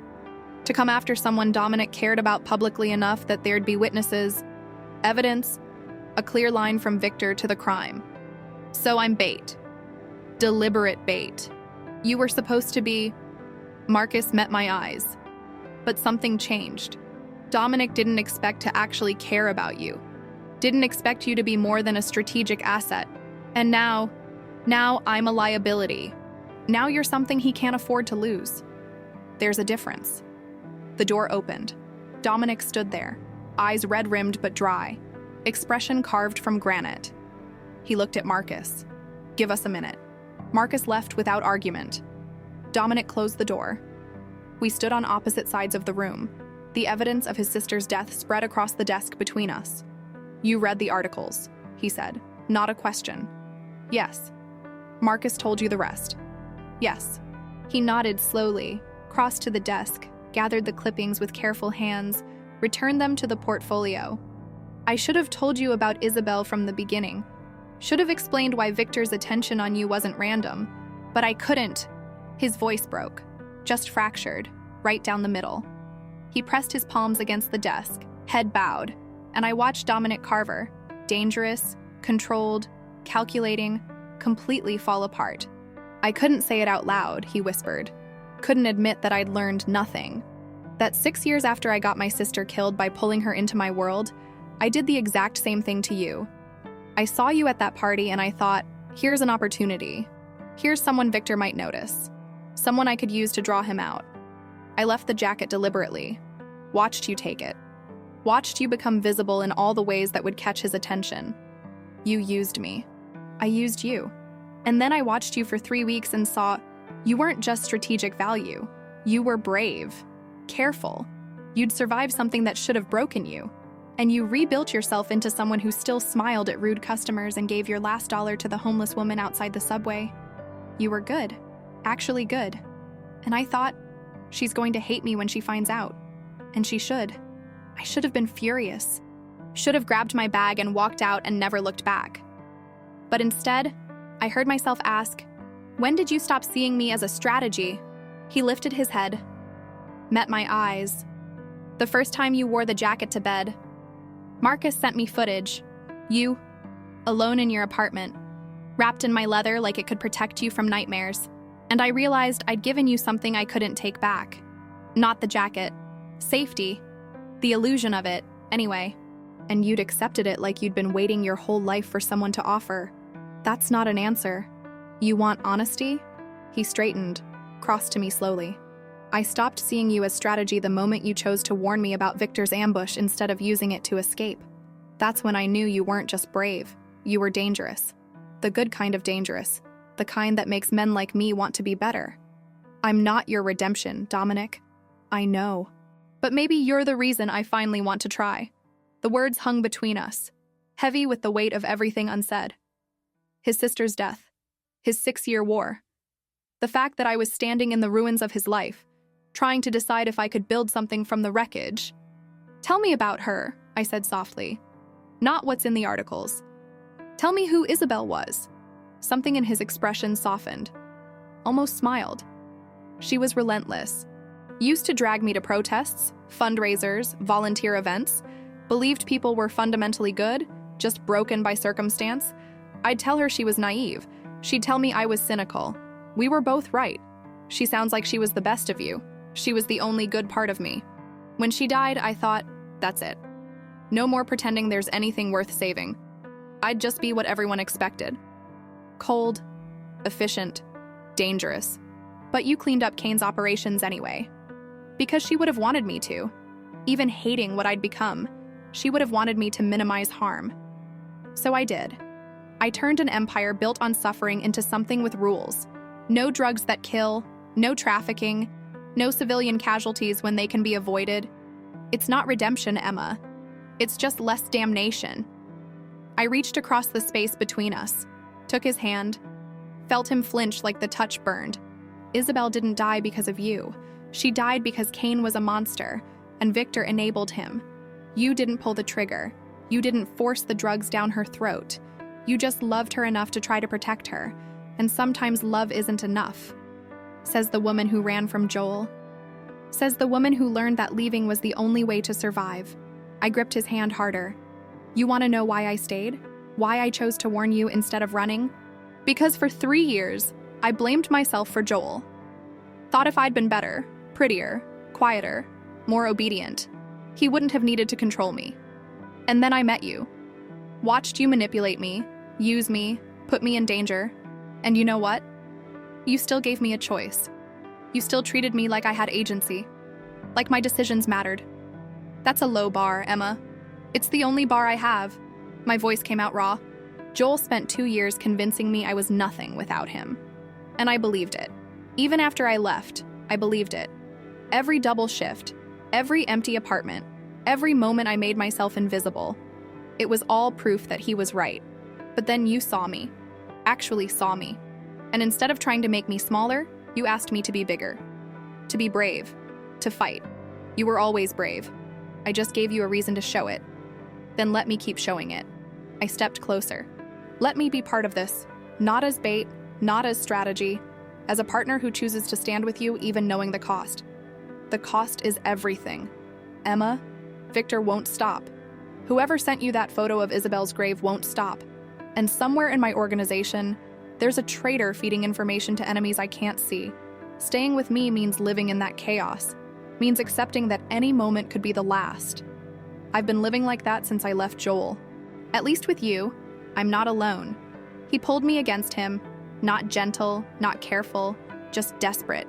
His forehead pressed to mine, breath ragged. I don't know how to do this. How to care about someone without destroying them. Then we'll learn together. And if I fail, if you end up like Isabel, then I'll die knowing I chose to live first.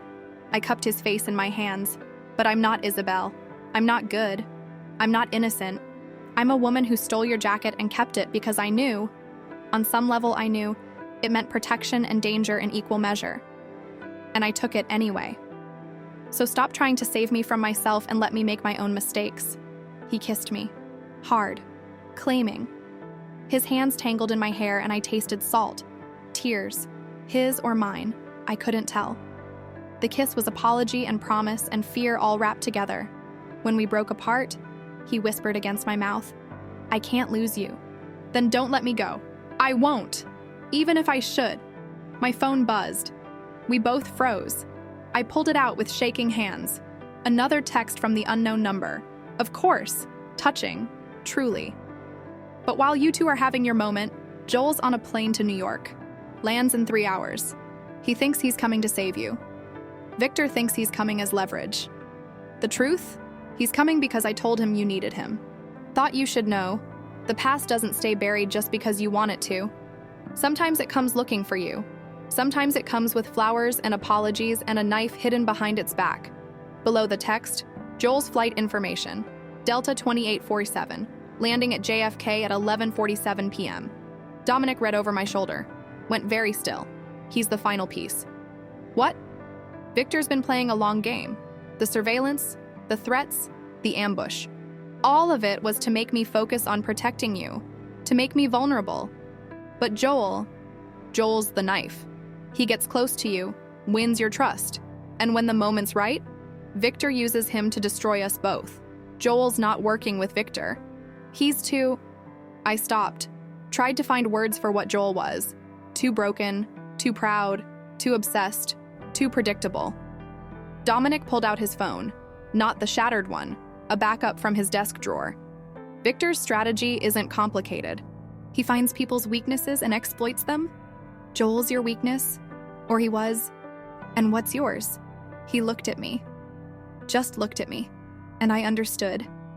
I was his weakness now. Isabel's death had taught him to keep everyone at arm's length, and I'd somehow slipped past his defenses. Become the thing Victor could use to hurt him. We need to get to Joel first, I said. Before Victor's people do. No, we need to let Joel come. Let Victor think his plan is working. Then we turn the trap around, using Joel as bait, using everyone as bait, including us. Dominic's expression went cold. Calculated. I'm done playing defense. 6 years of letting Victor control the game. And where has it gotten me? My sister's still dead. He's still profiting from suffering, and now he's coming after you. So we end it. Tonight, how? We give Victor what he wants. A meeting. You, me, and Joel, all in one place, all vulnerable, all perfect targets. That's insane. That's chess. He smiled, sharp and dangerous. Victor thinks he's 3 moves ahead. But he doesn't know about our mystery friend. Whoever's been sending you warnings. They've been helping us, which means they want Victor stopped as much as we do, so we use their information, set the trap at Victor's own territory, and when he comes to finish us, we make sure he's the one who doesn't walk away. You're going to kill him.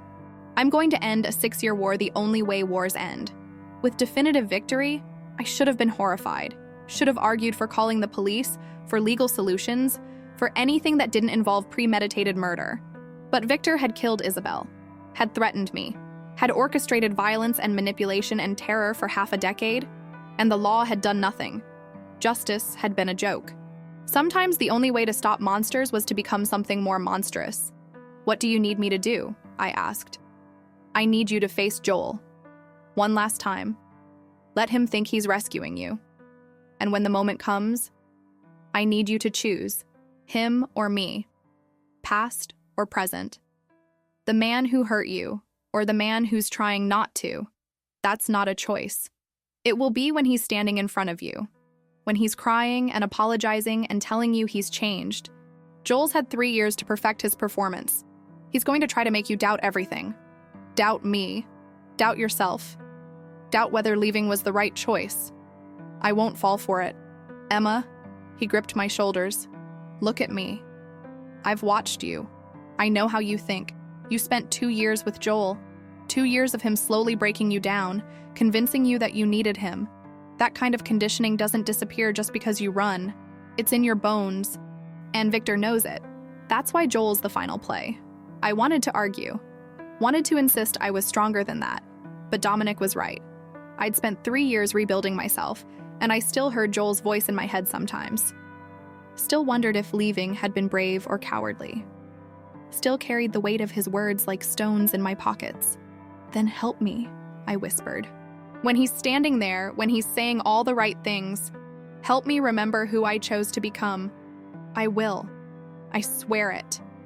He kissed my forehead. Gentle this time. Protective. Then he pulled back and became someone else. The strategist. The crime lord. The man who'd spent 6 years planning revenge. Marcus. The door opened. Marcus appeared. Get everyone to the secondary warehouse. Full detail.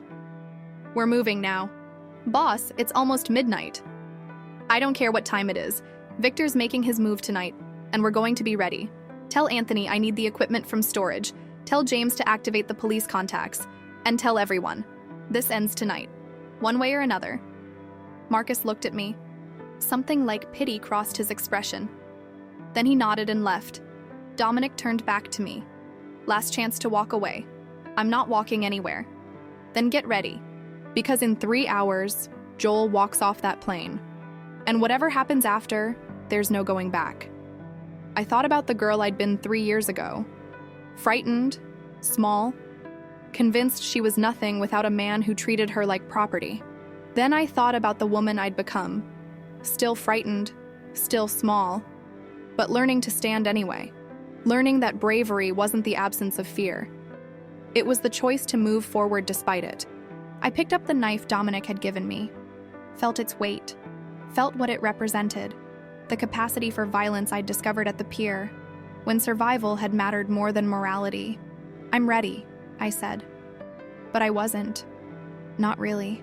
Because 3 hours later, when Joel Mitchell walked off that plane with flowers in his hand and tears in his eyes, when he saw me and whispered my name like a prayer, I felt 3 years of reconstruction crumble. And somewhere in the dark, Victor Hale was smiling, because the game was finally reaching its endgame. And I was about to discover that the hardest person to fight isn't your enemy. It's the version of yourself you've spent years trying to forget. My apartment building looked different at midnight. Darker, more skeletal.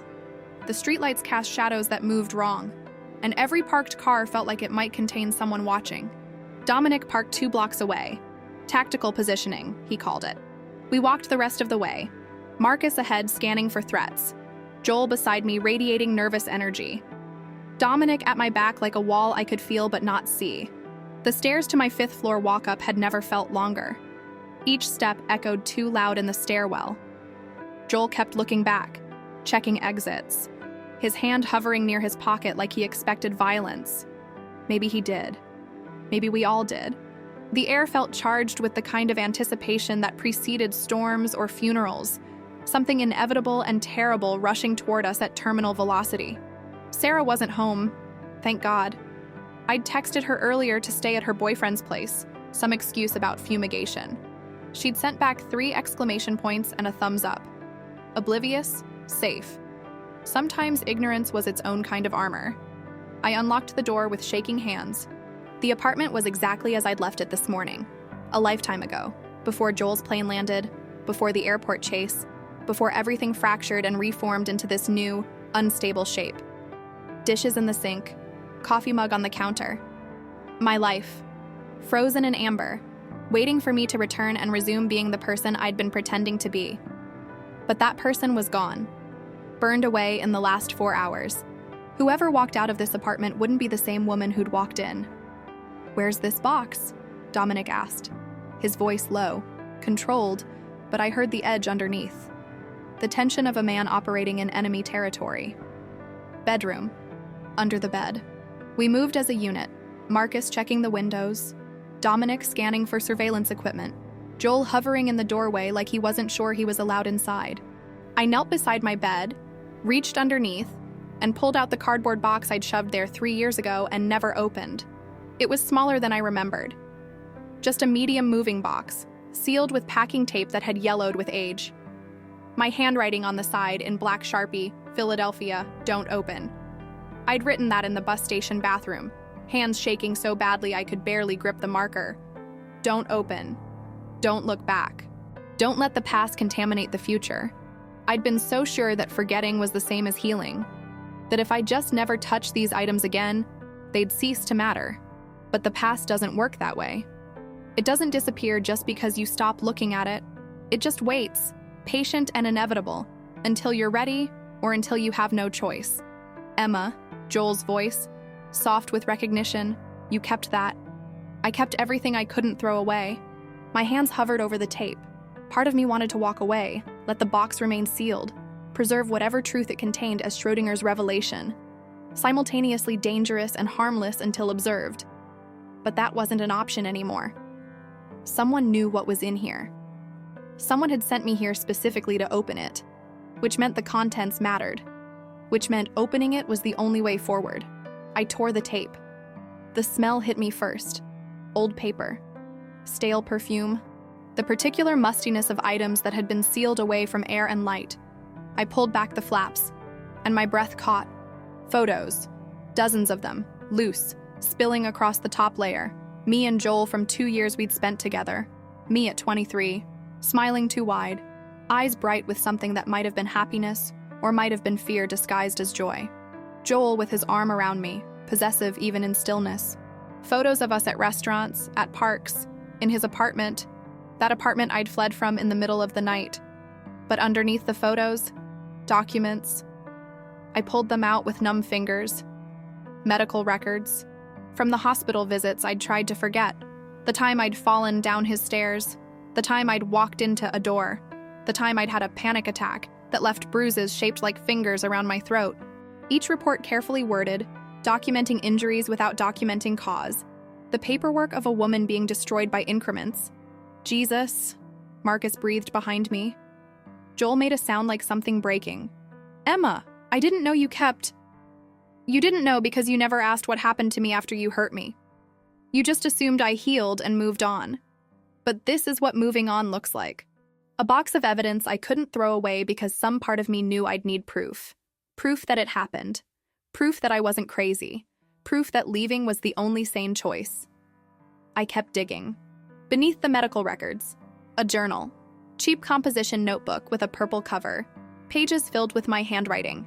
I opened it to a random entry, dated 18 months into our relationship. He apologized again today. Brought flowers. White roses.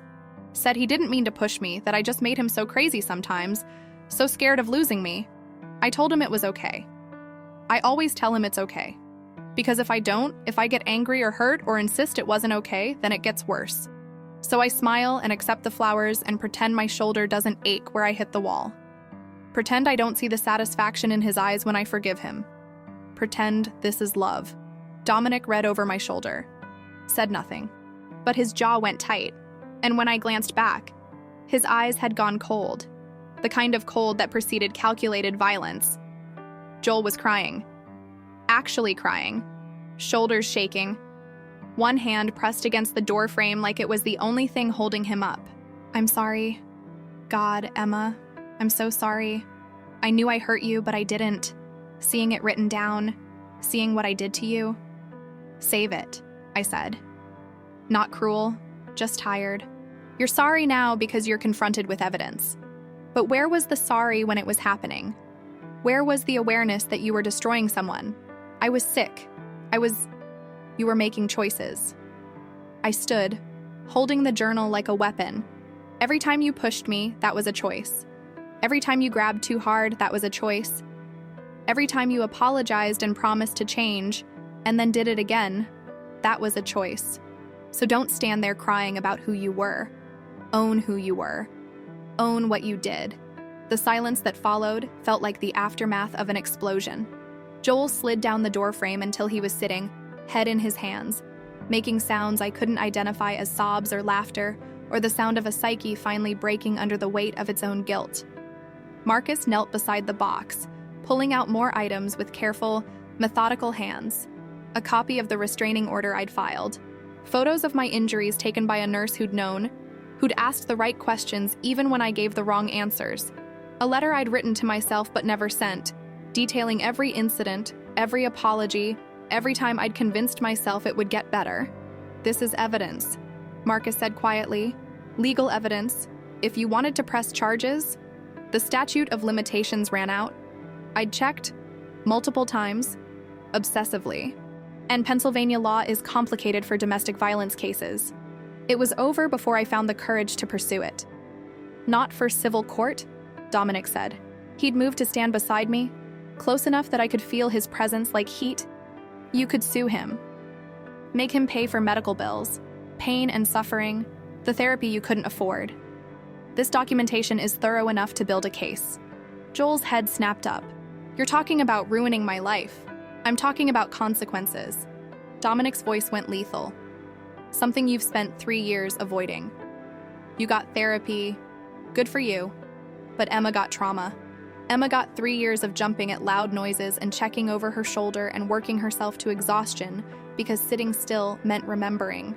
So yes, Joel, I'm talking about ruining your life, because maybe that's what justice looks like when the law fails. Dominic. I touched his arm. Felt the tension coiled there like a spring. Not now. This isn't why we're here. Then why are we here? What's in this box that's so important our mystery friend sent us here at midnight? I looked back at the box. Most of it was exactly what I'd expected. Painful evidence of a painful past. But there had to be more. Had to be something I'd forgotten or overlooked. Something that mattered now. I kept digging. Beneath the journal, a flash drive. Small, silver. I didn't remember packing it. Didn't remember it existing at all. But my name was written on it in Joel's handwriting. Emma's backup, 2022. My stomach dropped. What is this? Joel looked at the flash drive, and something flickered across his face. Recognition, fear. I don't remember. I backed up your laptop once when you thought you'd lost everything. Maybe it's that. Maybe. I don't know. It was 3 years ago. Dominic took the flash drive from my hand, examined it like it might explode. We need to see what's on this. Marcus, your laptop. Marcus pulled out a ruggedized laptop from his bag, the kind military or security professionals used, probably encrypted 6 ways from Sunday. He booted it up, inserted the flash drive, and we all gathered around the small screen like it was a campfire promising warmth or a bomb promising oblivion. Files loaded, hundreds of them, documents, photos, videos, all dated from 3 years ago, right before I'd left. Marcus opened the first document, an email chain between Joel and someone named Brian Kessler. I didn't recognize the name, but the content made my blood run cold. Brian: "You're being paranoid, man. She's not going to leave." Joel: "You don't know that. She's been different lately. Distant. I think she's planning something." Brian: "So talk to her." Joel: "Talking doesn't work. She just lies. Tells me what I want to hear. I need leverage. Need something that makes sure she can't leave." Brian: "What kind of leverage?" Joel: "I'm working on it. I couldn't breathe. The room felt too small. The air too thin." "What did you do?" I asked Joel, my voice barely a whisper. "What leverage?" "I don't remember," he said. But he was lying. I could see it in his eyes. He remembered exactly what he'd done, and he was terrified for me to find out. Marcus opened another file. Photos of me, taken without my knowledge, sleeping, showering, changing clothes, hundreds of them, cataloged by date and time. Joel had been surveilling me in my own home, documenting my life like I was a subject under study. "You installed cameras," Dominic said. His voice was perfectly calm, which somehow made it more terrifying. "In your own apartment. Recorded her without consent. That's not just abuse, Joel. That's criminal stalking." I was scared. Joel was on his feet now, backing toward the door. I was terrified she'd leave and I'd never see her again. I just wanted to understand her, wanted to know what she was thinking. "So you violated her privacy in every possible way." Dominic moved between Joel and the door, smooth, predatory. "Tell me, Joel, did the therapy cover this? Did you mention to your support group that you spent 2 years secretly filming a woman you claimed to love?" "It wasn't like that." "It's exactly like that." Marcus pulled up another file. This one a video. "Emma, you need to see this." I didn't want to see it. Wanted to unsee everything I'd already seen.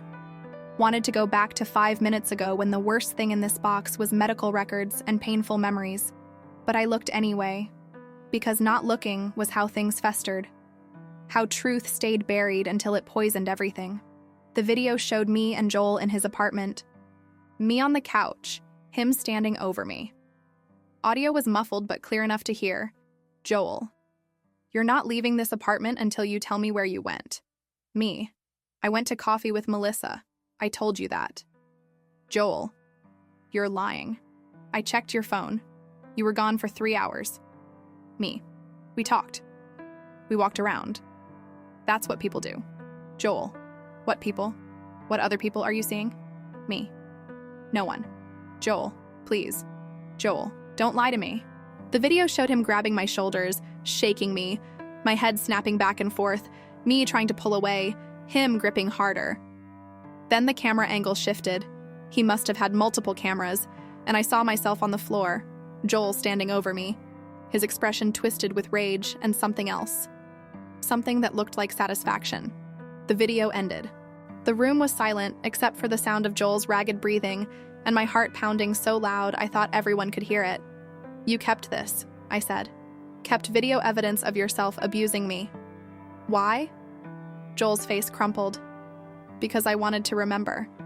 When you made me angry, when you made me lose control, I wanted to be able to watch it back. See if it was really as bad as it felt. And sometimes I'd watch it and think, that wasn't me. That was someone else. Some version of me I didn't recognize. But then I'd get angry again and I'd realize that was always me. That was who I really was under the performance. The honesty was almost worse than the lies." Joel had kept these videos as some kind of twisted self-reflection tool, had watched himself hurt me repeatedly and instead of stopping, had simply documented it, had turned abuse into data. "How many videos?" I asked Marcus. He scrolled through the files. 47. 47 videos. 47 times Joel had hurt me badly enough to want to review the footage. 47 pieces of evidence that I'd blocked out or minimized or convinced myself weren't that bad. "Emma," Dominic said quietly, "you need to decide what you want to do with this.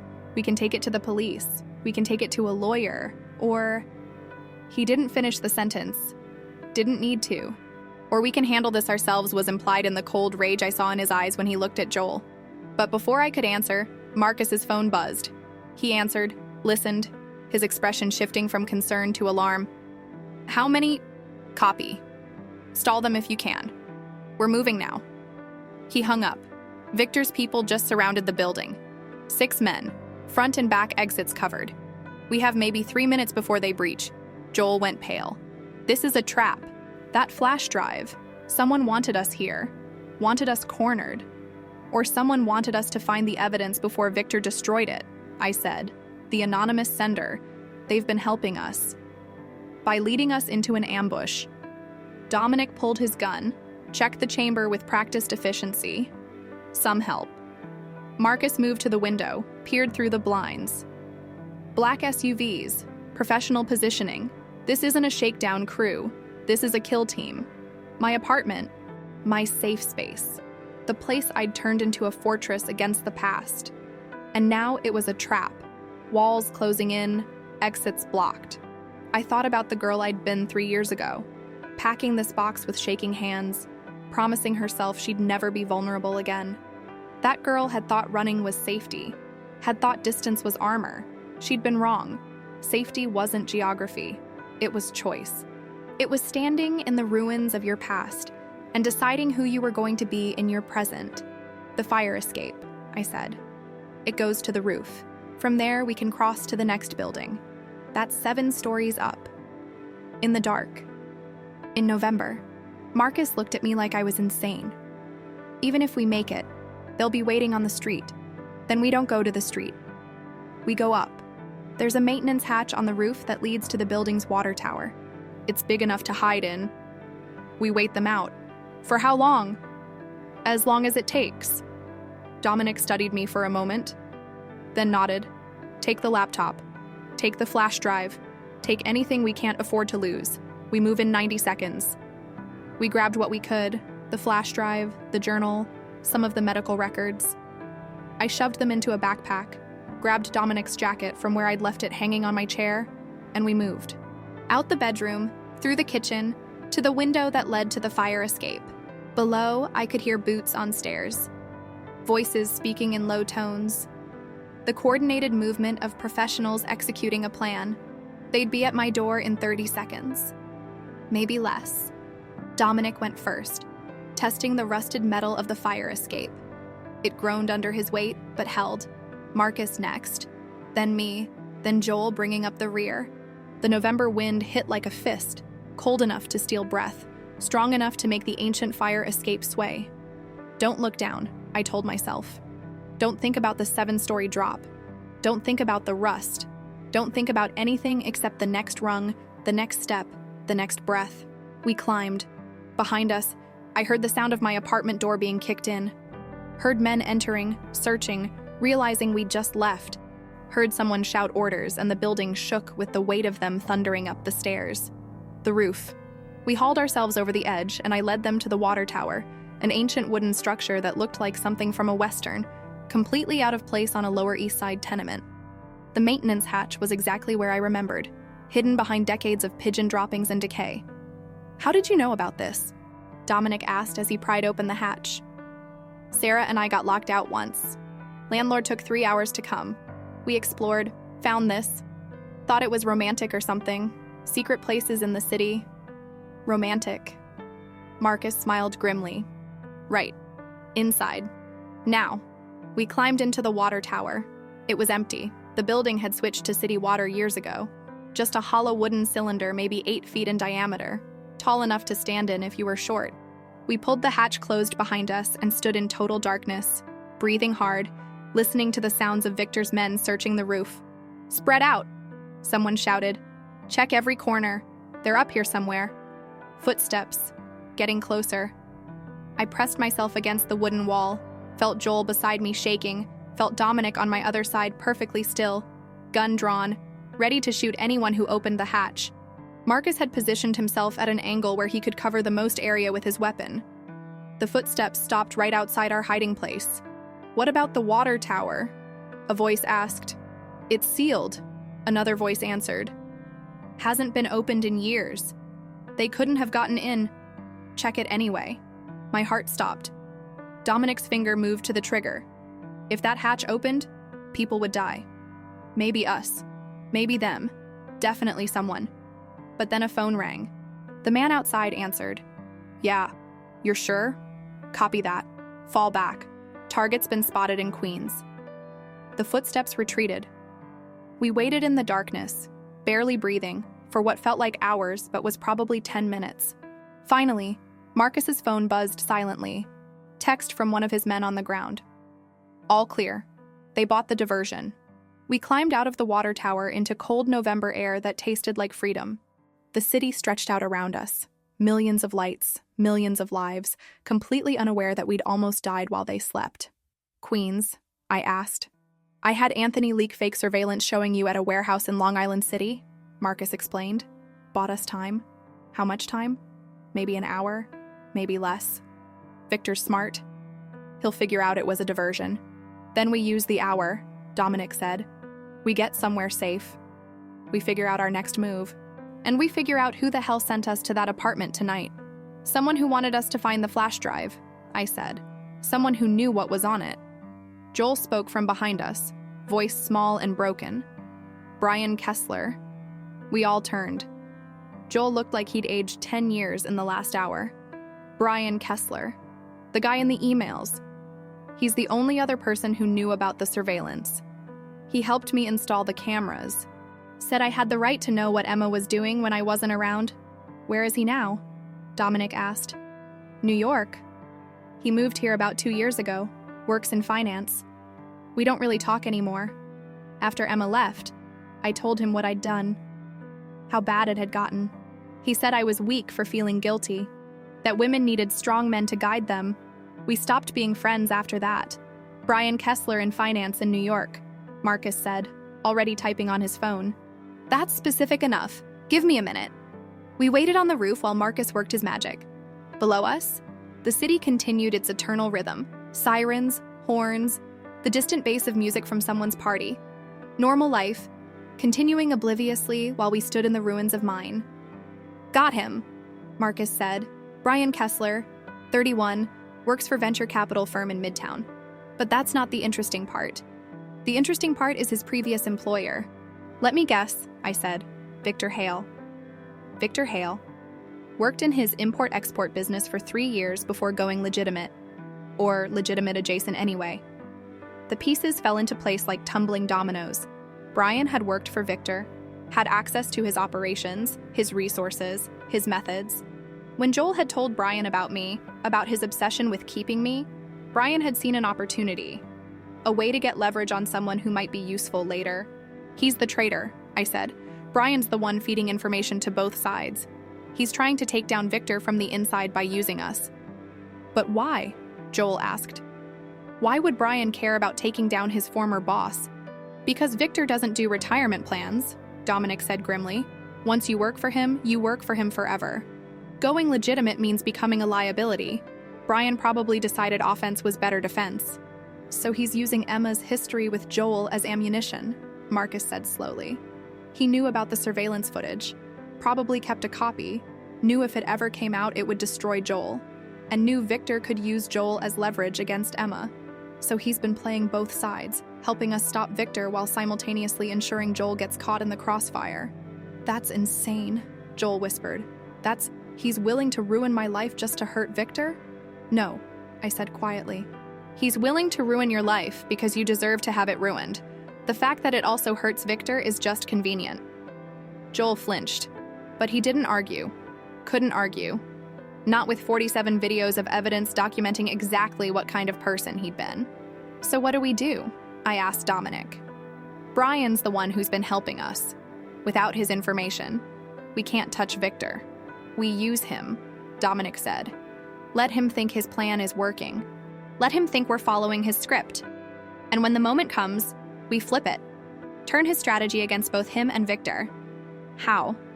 By giving him exactly what he wants, a confrontation. All of us in one place.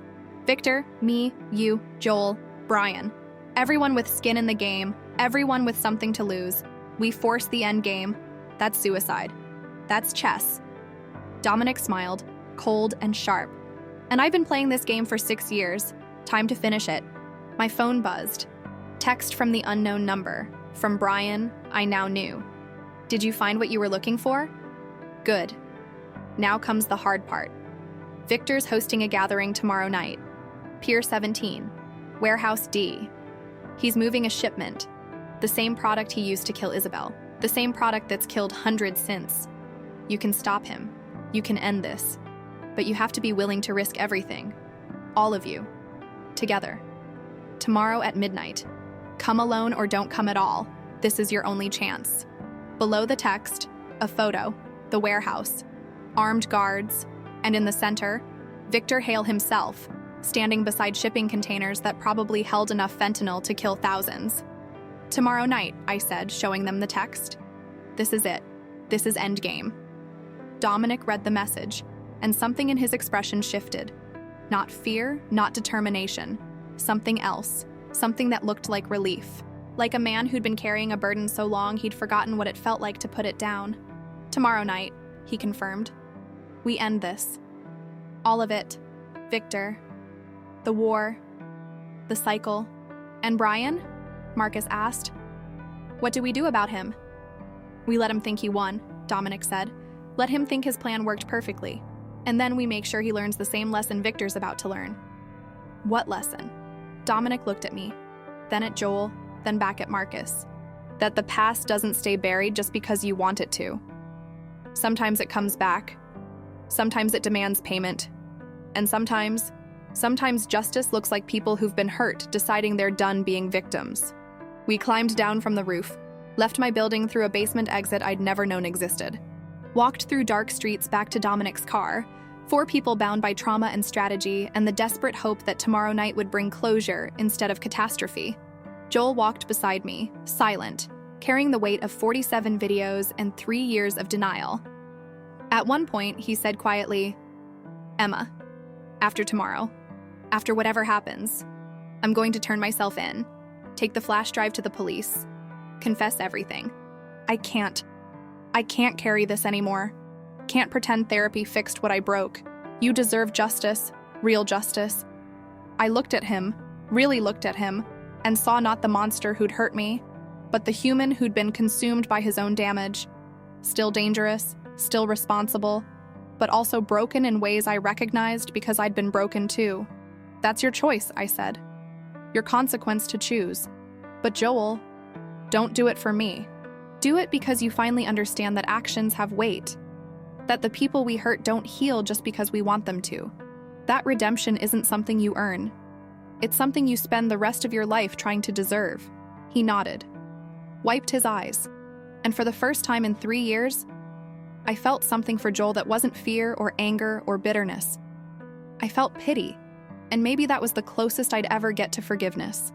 We reached the car, drove into the night, toward tomorrow, toward the warehouse where Isabel had died and where her brother would finally extract payment, toward the moment when past and present would collide and only one future could emerge.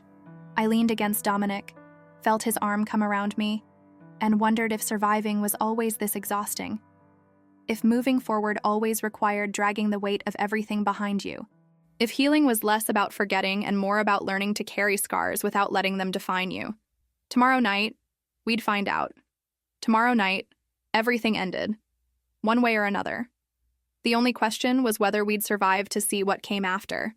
The safe house in Park Slope felt like a tomb. We'd spent the entire day planning, strategizing, turning tomorrow night's confrontation into something resembling a chess match instead of a suicide mission. But now, with midnight approaching and the weight of what was coming pressing down on all of us, the strategy felt thin, fragile, like hope disguised as control. I stood on the balcony, wrapped in Dominic's jacket, watching the city lights blur through exhaustion. Behind me, through the glass doors, I could see Marcus on his laptop coordinating with Dominic's people. Joel sat on the couch, staring at nothing, probably replaying 47 videos in his mind on an endless loop. And Dominic was somewhere in the house, making calls, moving pieces, being the man who'd spent 6 years preparing for tomorrow night without knowing if he'd survive it. The door opened. Dominic stepped onto the balcony, 2 mugs of coffee in his hands. He handed me one without speaking, and we stood in silence, shoulder to shoulder, watching our breath fog in the November cold. You don't have to come tomorrow, he said finally. I can do this without you. Send you somewhere safe until it's over. We've had this conversation. I know, but I need to say it again. Need you to know you have an out. Always. I turned to face him. In the dim light from the apartment, he looked younger somehow. Less carved from stone, more shaped by exhaustion and grief, and 6 years of carrying rage like a second skin. "Tell me what happens after," I said. "After Victor's dead. After this war you've been fighting since Isabel died. Finally ends. What happens to you?" He was quiet for a long moment. "I don't know. I've spent so long focused on revenge, I never thought past it. Never let myself imagine a future where she's been avenged and I'm still standing. So imagine it now. I can't try." He set down his coffee, gripped the balcony railing with both hands. I imagine walking away from all of it. The empire, the power, the endless cycle of violence and strategy. I imagine finding some small town where nobody knows my name, where I can wake up and not count exits, not calculate threats, not measure everyone I meet by how quickly I could kill them if necessary. That sounds lonely. It does. But maybe lonely is better than dangerous. Maybe the best thing I can do for the people I care about is disappear before I destroy them the way I destroyed Isabel. I moved closer, placed my hand over his on the railing. "You didn't destroy Isabel. Kane and Victor did. You were just a brother trying to protect his sister in a world that punishes protection. I pulled her into my world. She walked into it, made her own choices. You can't save people from themselves, Dominic. You can only love them and hope it's enough. I learned that with Joel. Learned that leaving was the only way I could save myself, because he was never going to choose to be better. But you've been trying to be better for 6 years. You've been turning Kane's empire into something with rules, with limits. You've been fighting to make sure fewer people suffer. That's not destruction. That's redemption. It's not enough. It never feels like enough when you're the one doing it. But from where I'm standing, you look like a man who spent 6 years trying to deserve forgiveness he'll never give himself. And maybe that's the point. Maybe redemption isn't about erasing what you've done. It's about choosing every day to do better despite knowing you can never fully make up for the past." He turned to me, and in his eyes I saw something I hadn't seen before. Not hope. That was too bright, too simple. But possibility. The fragile recognition that maybe survival wasn't the ceiling. Maybe there was something beyond just making it through each day. "If I survive tomorrow," he said quietly, "I want to try. Try to be someone who doesn't define himself by damage. Try to build something instead of just protecting what's left. And Emma, I want to try with you. If you'll let me." My throat went tight. This was the moment. The decision point I'd been avoiding since the night I first wore his jacket. I could say yes, commit to this dangerous, complicated man and whatever future we could build from the wreckage, or I could say no, take the out he kept offering, disappear into safety, spend the rest of my life wondering what might have been. But I'd spent 3 years choosing safety, and safety had felt like slow death, like becoming invisible one careful decision at a time. Dominic made me visible, made me feel like my choices mattered, like my strength was asset instead of threat. He was dangerous, yes, but danger had taught me I was braver than survival required. "Ask me again after tomorrow," I said, "after we know if there's a future to build, and if there is, if we both survive this. Then yes, I want to try too." He kissed me. Soft. Grateful. Like I'd given him something more valuable than strategy or alliance. Like I'd given him permission to hope. Inside, Joel watched us through the glass. His expression was unreadable. But when our eyes met, he nodded slowly. Acceptance. Or maybe just exhaustion. Maybe he'd finally understood that holding on to what was gone only poisoned what could be. The rest of the night passed in preparation. Dominic and Marcus ran through the plan repeatedly, entry points, exit strategies, contingencies for every variable they could imagine.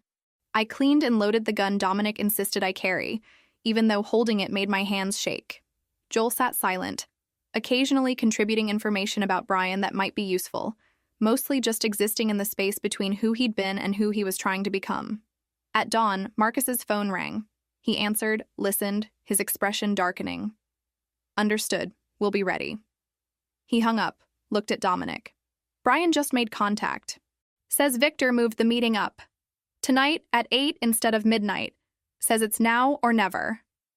"It's a trap," I said immediately. "He's trying to rush us. Make us sloppy." "Of course it's a trap. Dominic agreed. The question is whether it's Brian's trap or Victor's. Either way, we don't have a choice. We go tonight. We end this tonight. 7 hours. We had 7 hours to prepare for a confrontation that would determine whether we lived or died, whether Isabel's death meant something or was just another casualty in an endless war. I spent those hours writing. Not strategy, not plans. Letters. One to Sarah, explaining why I disappeared and asking her to forgive me for the lies. One to Melissa, thanking her for seeing me when I was invisible. One to my parents, who I hadn't spoken to in 5 years because Joel had convinced me they didn't love me. Telling them I'd been wrong, that I was sorry, that I hoped someday they could forgive me. And one to myself. The girl I'd been 3 years ago. Terrified and broken, packing a box she'd swear never to open. Dear Emma, you made it. I know right now you don't believe you will.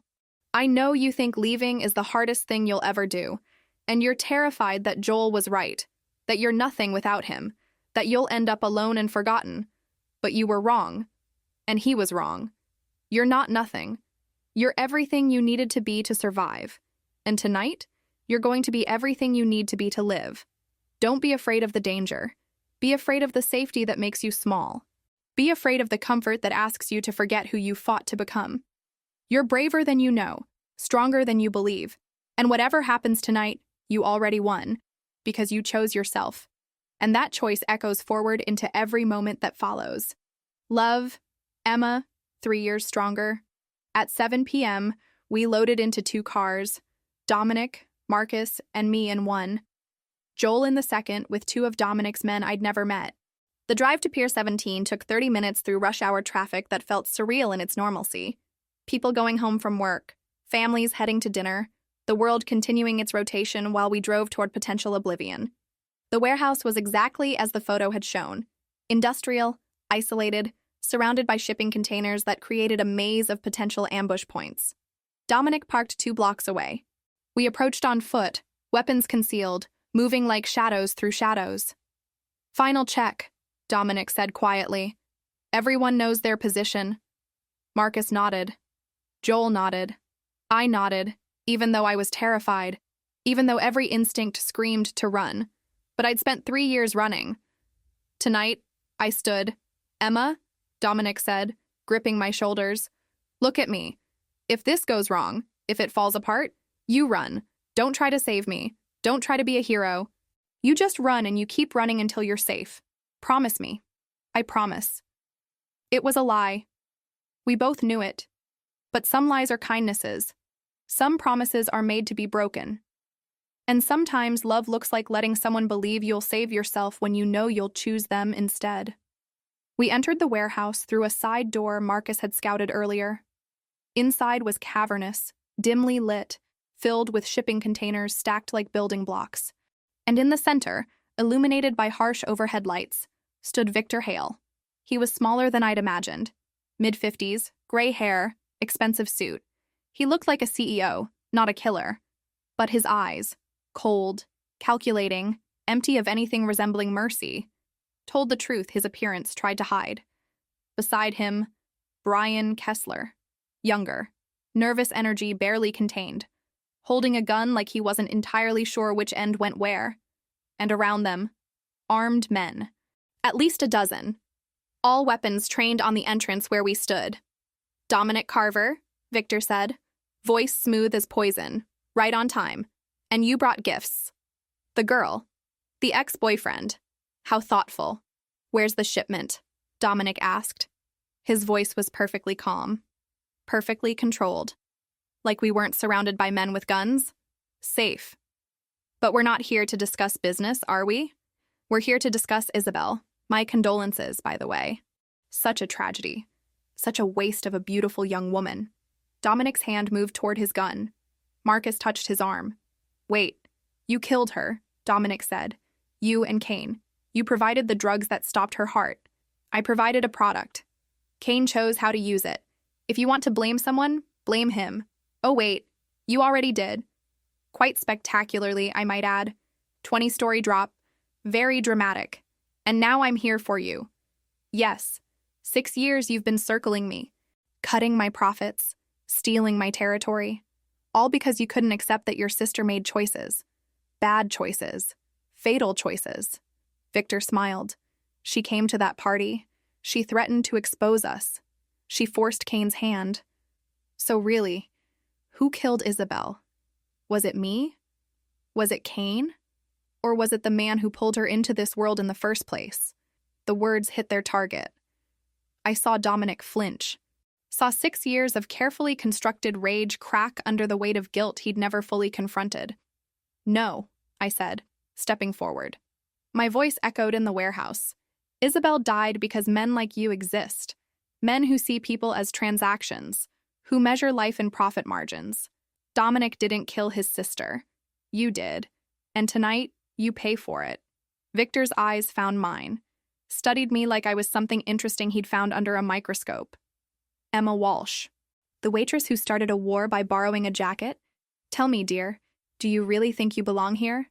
In this world of violence and strategy? Or are you just playing dress up in clothes too dangerous to wear? I think I'm exactly where I need to be. Brave words. Let's see if you mean them. Victor nodded to Brian. Show them. Brian pulled out a phone, pulled up a video, and turned it toward us. Security footage from outside my apartment building. Timestamp 6 hours ago. Sarah entering, alone. Then 2 men approaching, grabbing her, forcing her into a car. My blood turned to ice. What did you do? Insurance, Victor said calmly. Your roommate is currently in a secure location, unharmed. For now. But if this meeting doesn't end the way I want, if you don't give me what I came for, she becomes collateral damage. So here's how this works. Dominic gives me his empire. All of it. His operations, his contacts, his territory. He signs over everything Kane built and everything he's rebuilt since. He walks away. And in exchange, everyone lives. You, Joel, Sarah, everyone goes home. And if I refuse, Dominic asked, then I kill the girl. Then I kill Emma. Then I kill you. And I take your empire anyway. But this way is cleaner, more civilized. So what do you say, Dominic? Is pride worth more than the people you claim to protect? The warehouse went silent. This was the moment. The choice. Empire or lives. Revenge or mercy. Everything Dominic had built in 6 years weighed against everyone he'd pulled into this war. I looked at him. Saw the calculation in his eyes. Saw him running scenarios, measuring angles, trying to find the move that saved everyone. But there wasn't one. There was only surrender or slaughter. Do it, I said quietly. Give him what he wants. Let this end. Emma, your sister's already dead. Sarah's alive. That matters more. Something in his expression broke. The careful control, the strategic mask, all of it shattered. And underneath was just a man, tired, grieving, ready to stop carrying weight that was crushing him. Fine, Dominic said. You win. Take it. Take all of it. Just let them go. Victor smiled. Victory tasted sweet, apparently. A wise choice. Brian, bring the documents. Let's make this official. But as Brian moved forward, something changed. A shift in the air, a sound from above. And suddenly the warehouse exploded with movement. Men pouring from containers, from catwalks, from positions we hadn't seen.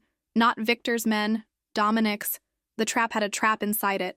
And as gunfire erupted and chaos consumed everything, I understood. We'd never intended to surrender. We'd intended to let Victor think we would, draw him close enough, make him confident enough, then spring the real plan. Dominic grabbed my hand. Run. Now. We ran into hell. Into smoke and sound and the particular terror of not knowing who was shooting or why or whether the next breath would be the last. Ran through containers toward an exit Marcus had mapped.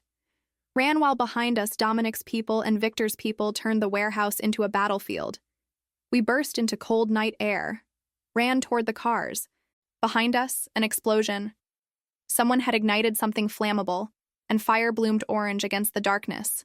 I looked back, saw the warehouse burning, and whispered a prayer for everyone still inside. For Marcus, for Joel, for the men on both sides who'd become casualties in someone else's war. The car. We reached it. Dominic shoved me inside, started the engine, and we were moving, away from the pier, away from the fire, away from everything. "Sarah," I gasped. "We have to." "Marcus has her. Extraction team grabbed her 2 hours ago. She's safe." "Then why?" "Because Victor needed to believe she was leverage, needed to believe he had control. The moment he thought he'd won, he lowered his guard. That's when we struck." I understood. The whole meeting had been theater, choreographed. Every word, every gesture designed to make Victor confident enough to be careless. And it had worked. The question was whether Marcus and Joel had made it out. Dominic's phone rang. He answered on speaker. "Status. Building's clear?" Marcus's voice came through. "Victor's dead, burned in the explosion. Most of his people either dead or scattered." Joel took a bullet. Shoulder. He'll live. Medics have him. Brian. Gone. Slipped out during the chaos. We're tracking him. Won't stay gone long. Dominic hung up. We drove in silence while behind us, sirens wailed. Police, fire department, emergency response converging on a warehouse that held answers to questions they'd never fully ask. "It's over," I said. 6 years. Finally over. Yes, he didn't sound victorious, just tired. Like a man who'd finally set down something heavy and wasn't sure what to do with empty hands. We drove to a hospital in Queens. Not the closest one, but one where Dominic had connections. Found Joel in a private room, shoulder bandaged, looking pale but alive. He saw us and tried to smile. "Guess I'm not cut out for warfare," he said, voice weak but present. "You did good," Dominic told him. "Gave us time when it mattered." Joel's eyes found mine. "Emma, I'm sorry for everything. For being one more thing you had to survive. You're a person, Joel. Not a thing. People are complicated. They hurt each other. Sometimes they learn. Sometimes they don't. You're learning. That's more than most people manage." He nodded. Closed his eyes. Maybe accepting forgiveness I wasn't sure I'd given. Maybe just exhausted. We left him there with guards outside his door. Drove to the safe house as dawn broke.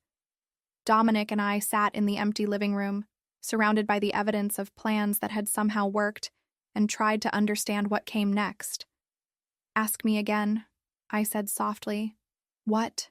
"What you asked on the balcony, about trying. About building something. Ask me again now that we survived." He took my hands, looked at me like I was something precious instead of something broken. "Emma Walsh, will you try with me? Try to build something that isn't defined by damage? Try to become people who choose life instead of just surviving it?" "Yes," I whispered. "Yes." He kissed me, and in that kiss was everything we'd survived to reach this moment. Every choice, every scar, every moment we'd chosen each other over safety. Outside, the city woke up. Inside, we held on. Two people who'd been broken by different weapons, but had somehow found each other in the wreckage. It wasn't a happy ending. It was just a beginning. Fragile, uncertain, real, and maybe that was enough. 3 months later, I stood in front of a different mirror in a different apartment, wearing a dress I'd chosen myself, not borrowed, not stolen, mine. The woman looking back at me had the same face, the same eyes, but something fundamental had shifted. She looked like someone who'd stopped apologizing for taking up space. Behind me, the apartment Dominic and I had found together. Not his fortress, not my shoebox, but something in between. Brooklyn brownstone, 3rd floor, windows that let in actual sunlight. We'd furnished it slowly, carefully, choosing pieces that felt like beginnings instead of endings. A couch we'd argued about in a good way, a kitchen table where we ate breakfast and planned futures, a bed we'd christened with the kind of intimacy that came from actually knowing each other, scars and all. Dominic appeared in the doorway, wearing a simple suit, no tie. He'd kept his word about walking away. Not from everything. You don't just retire from the life he'd lived, but from the front lines. Marcus ran operations now. Dominic consulted, advised, made sure the empire stayed clean, stayed limited. But he wasn't the king anymore, just a man trying to build something different. "You look beautiful," he said. I looked terrified. That too. He crossed to me, adjusted the collar of my dress even though it didn't need adjusting. "You don't have to do this. We can leave." Go anywhere. Start over somewhere nobody knows your name. I need to do this. Today was the day I'd been preparing for since the night at the warehouse. The day I walked into the district attorney's office with a flash drive containing 47 videos and 3 years of documented abuse. The day I stopped being a victim and became a witness. The day Joel's choice to confess became my choice to corroborate. He'd turned himself in 2 weeks after the warehouse, just like he'd promised. Walked into a police station with the evidence, with a lawyer, with a statement detailing everything he'd done. The system had moved slowly. It always did. But today was the preliminary hearing. Today I had to face him in a courtroom and say out loud what he'd done to me. Sarah waited in the living room, dressed professionally, ready to testify about what she'd witnessed without fully understanding it. She'd forgiven me for the lies, for the danger I'd pulled her into. Said she understood, but our friendship had changed. Become more honest? Maybe. More fragile. We were rebuilding trust the same way I was rebuilding myself. One careful choice at a time. The courthouse was in Lower Manhattan, all marble and echoes and the weight of justice that moved like glaciers. Dominic held my hand the entire way. Marcus trailing behind us like a shadow made of loyalty. Inside, the prosecutor met us. A woman named Catherine Chen, sharp-eyed and relentless, who'd built her career on domestic violence cases the system usually ignored. "You ready?" she asked me. "No, but I'm doing it anyway." She smiled. Understood. That's brave enough. The courtroom was smaller than I'd expected. Joel sat at the defense table, looking small in a suit that probably cost more than I made in a month. His lawyer, a public defender who looked exhausted, shuffled papers with the resignation of someone who knew they couldn't win but had to try anyway. Joel's eyes found mine. He didn't smile, didn't look away. Just held my gaze with something that might have been regret or might have been the performance of regret. I'd stopped trying to tell the difference. It didn't matter anymore. What mattered was the truth. What mattered was saying it out loud in a room where it would be recorded, witnessed, made official. I took the stand, swore to tell the truth, and then I told it. All of it. The first time he'd grabbed too hard and I'd made excuses. The escalation that happened so gradually I hadn't noticed until I was drowning. The cameras he'd installed. The videos he'd kept. The night I'd finally run and the 3 years I'd spent looking over my shoulder. Catherine showed the videos. Not all 47, just 3. The judge watched with an expression that could have been carved from stone. Joel's lawyer objected repeatedly. Relevance, prejudicial. But the judge overruled each time. This was a preliminary hearing. Evidence was evidence. Truth was truth. When it was Joel's turn, he didn't deny anything. His lawyer had probably advised against it. The videos were irrefutable. But Joel insisted on speaking anyway. He talked about his childhood, his father's violence, the cycle he'd inherited and perpetuated. He talked about therapy, about the work he'd done, about understanding now what he couldn't understand then. "I hurt someone I claimed to love," he said, voice breaking. "I took her autonomy, her safety, her ability to trust, and no amount of apology will ever be enough. I'm not asking for leniency. I'm asking for accountability, for consequences that match the damage I caused. Because Emma Walsh deserves justice, and I deserve to be held responsible for preventing it for so long." It was the most honest thing he'd ever said, and it broke something in me. Not sympathy, not forgiveness, just recognition that healing was possible even for people who'd caused harm. That redemption wasn't about erasing the past. It was about spending the rest of your life trying to balance the scales, knowing they'd never fully balance but trying anyway. The judge set bail at $100,000, scheduled a trial date, issued a permanent restraining order. It wasn't over. The system moved slowly. Justice took time. But it was progress. It was official acknowledgement that what happened to me mattered. That I mattered. Outside the courthouse, Catherine shook my hand. "You did good in there. Really good. This case, it's going to help a lot of people. Set precedent. Show other victims that even years later, justice is possible." "I didn't do it for precedent," I said. "I did it because I needed to prove to myself that silence wasn't safety. That speaking up, even when it's terrifying, is the only way forward." She smiled. Understood. disappeared into the crowd of lawyers and journalists and people whose lives intersected with justice in complicated ways. Dominic pulled me close. Proud of you. For what? For being braver than you think you are. For choosing to fight even when running would have been easier. For becoming someone who stands up instead of someone who hides. I leaned into him, let his strength support mine, and for the first time in 3 months I felt it. Not closure. That was too clean, too final. But completion. The circle that started the night I borrowed his jacket had finally closed. What came next was up to us. We walked through Lower Manhattan, no destination, just moving. Eventually found ourselves near the water, watching ferries cross the harbor, watching the city continue its eternal rhythm. Marcus had peeled off somewhere, giving us privacy. It was just us and the November wind and the future spreading out like the Atlantic. I have something for you, Dominic said. He pulled a small box from his pocket. Not a ring. We weren't there yet. Might never be. But something else. A key. What's this? A gallery space in Soho. Lease paid for a year. I know you've been wanting to go back to school. Finish your degree. Thought maybe you'd want a place to work. To create. To build something that's entirely yours? I stared at the key. At the future it represented. Dominic, I can't. You can. You've been surviving for 3 years. It's time to start living. Time to become whoever you want to be instead of whoever trauma made you. He was right. I'd spent so long in survival mode I'd forgotten there were other modes. Creation, growth, joy. The simple pleasure of making something beautiful just because you could.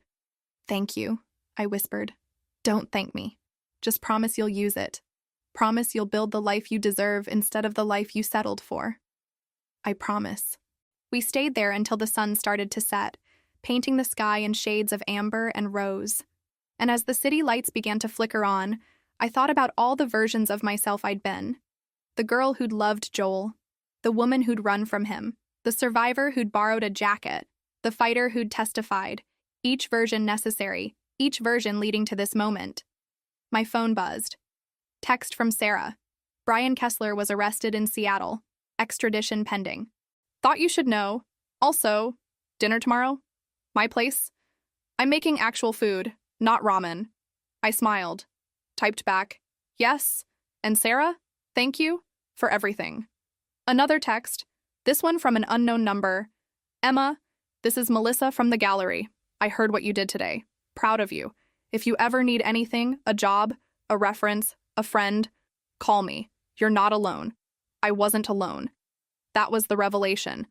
After 3 years of making myself invisible, I'd somehow built a community. People who saw me, who supported me, who reminded me that isolation wasn't protection. It was just another kind of prison. What are you thinking? Dominic asked. That 3 months ago I thought survival was enough. Thought making it through each day without falling apart was victory. But now I want more. I want to wake up and feel excited instead of afraid. Want to create instead of just endure. Want to love without wondering if it's real or just trauma bonding. Is it real? I looked at him. At the man who'd manipulated me into his life but given me choices anyway. Who'd shown me his worst parts and trusted me to stay. Who'd walked away from an empire because I'd asked him to imagine a different future. I don't know, I said honestly. Maybe we'll never know. Maybe the line between love and damage is always blurred when you meet someone in the middle of a war. But Dominic, I choose you anyway.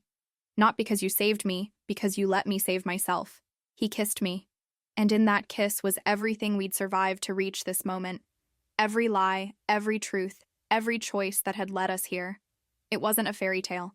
Wasn't a romance novel where damaged people magically healed each other. It was messier than that. More real. 2 broken people choosing each other despite, or maybe because of, the cracks. So what now? He asked. Now we live. Actually live. We finish building the apartment. I start using that gallery space. You figure out what retirement looks like for someone who's never been anything but dangerous. We go to therapy, separately and together. We fight sometimes because that's what real people do. We heal in fits and starts. We discover that moving forward doesn't mean forgetting the past. It means learning to carry it without letting it crush us. That sounds exhausting. It sounds like life, Real life. Not survival. Life. He smiled. And it was the most genuine smile I'd seen from him. Not the calculated expression he used for strategy. Not the cold mask he wore for enemies. Just a man, happy, in this moment, with this person. We walked home as the city settled into evening. Stopped for takeout at a place that knew our order. Climbed the stairs to our apartment where Marcus would probably show up later with updates we'd pretend to care about but mostly ignore. Where we'd eat dinner and watch television and do all the mundane things that felt revolutionary when you'd spent so long just trying to survive. Later, lying in bed, Dominic already asleep beside me, I pulled out my journal, a new one, not the one from the box. And I wrote, "Dear future Emma, you made it. Not just survived, lived. You testified. You spoke truth to power. You chose love despite every reason to run. You're building something, creating something, becoming someone. The past still hurts sometimes. Joel's face still appears in nightmares. You still check over your shoulder more than you need to. But you're learning that healing isn't linear, that some scars never fully fade. That being broken once doesn't mean being broken forever. You fell in love with a dangerous man. Maybe that was stupid. Maybe it was brave. Probably it was both. But you're learning that love isn't about finding someone perfect. It's about finding someone whose damage fits with yours in ways that build instead of destroy. Keep going. Keep building. Keep choosing life over survival. Keep becoming whoever you're meant to be. And remember, you borrowed a jacket once because you were cold. You kept it because it made you feel safe. But you stayed because you finally realized you were never the jacket. You were never the protection. You were always the fire underneath. You just needed someone to remind you that burning doesn't mean being consumed. Sometimes it means lighting the way forward. Love, Emma, still becoming. I closed the journal. Set it on the nightstand beside the knife I still kept there. Some habits died hard. And I let myself feel it. Not happiness. Not yet. But possibility. The fragile, terrifying recognition that the future was unwritten. That tomorrow could be different. That I could be different. They say facing danger is how you get lost. I learned the opposite. It was only when I stopped looking away, from my past, from my fear, from the man who saw me when I was trying to disappear, that I finally found myself and the jacket. I still have it. Not because it's his, because it's mine now. Because I took it, and I kept it, and I earned the right to wear it. That's the thing about borrowing something from a dangerous man. Sometimes, you never give it back. Sometimes, you make it your own. Sometimes, you discover that what you thought was armor was just a catalyst. The real protection was always inside you. You just needed to be cold enough, brave enough, desperate enough to reach for it. I did. I reached. I found fire. And I'm still burning. If you made it to the end of this story, let us know in the comments which city you're watching from. And click the yellow bell to subscribe to the channel and support us. Keep the adventure going by clicking on the suggested video on your screen.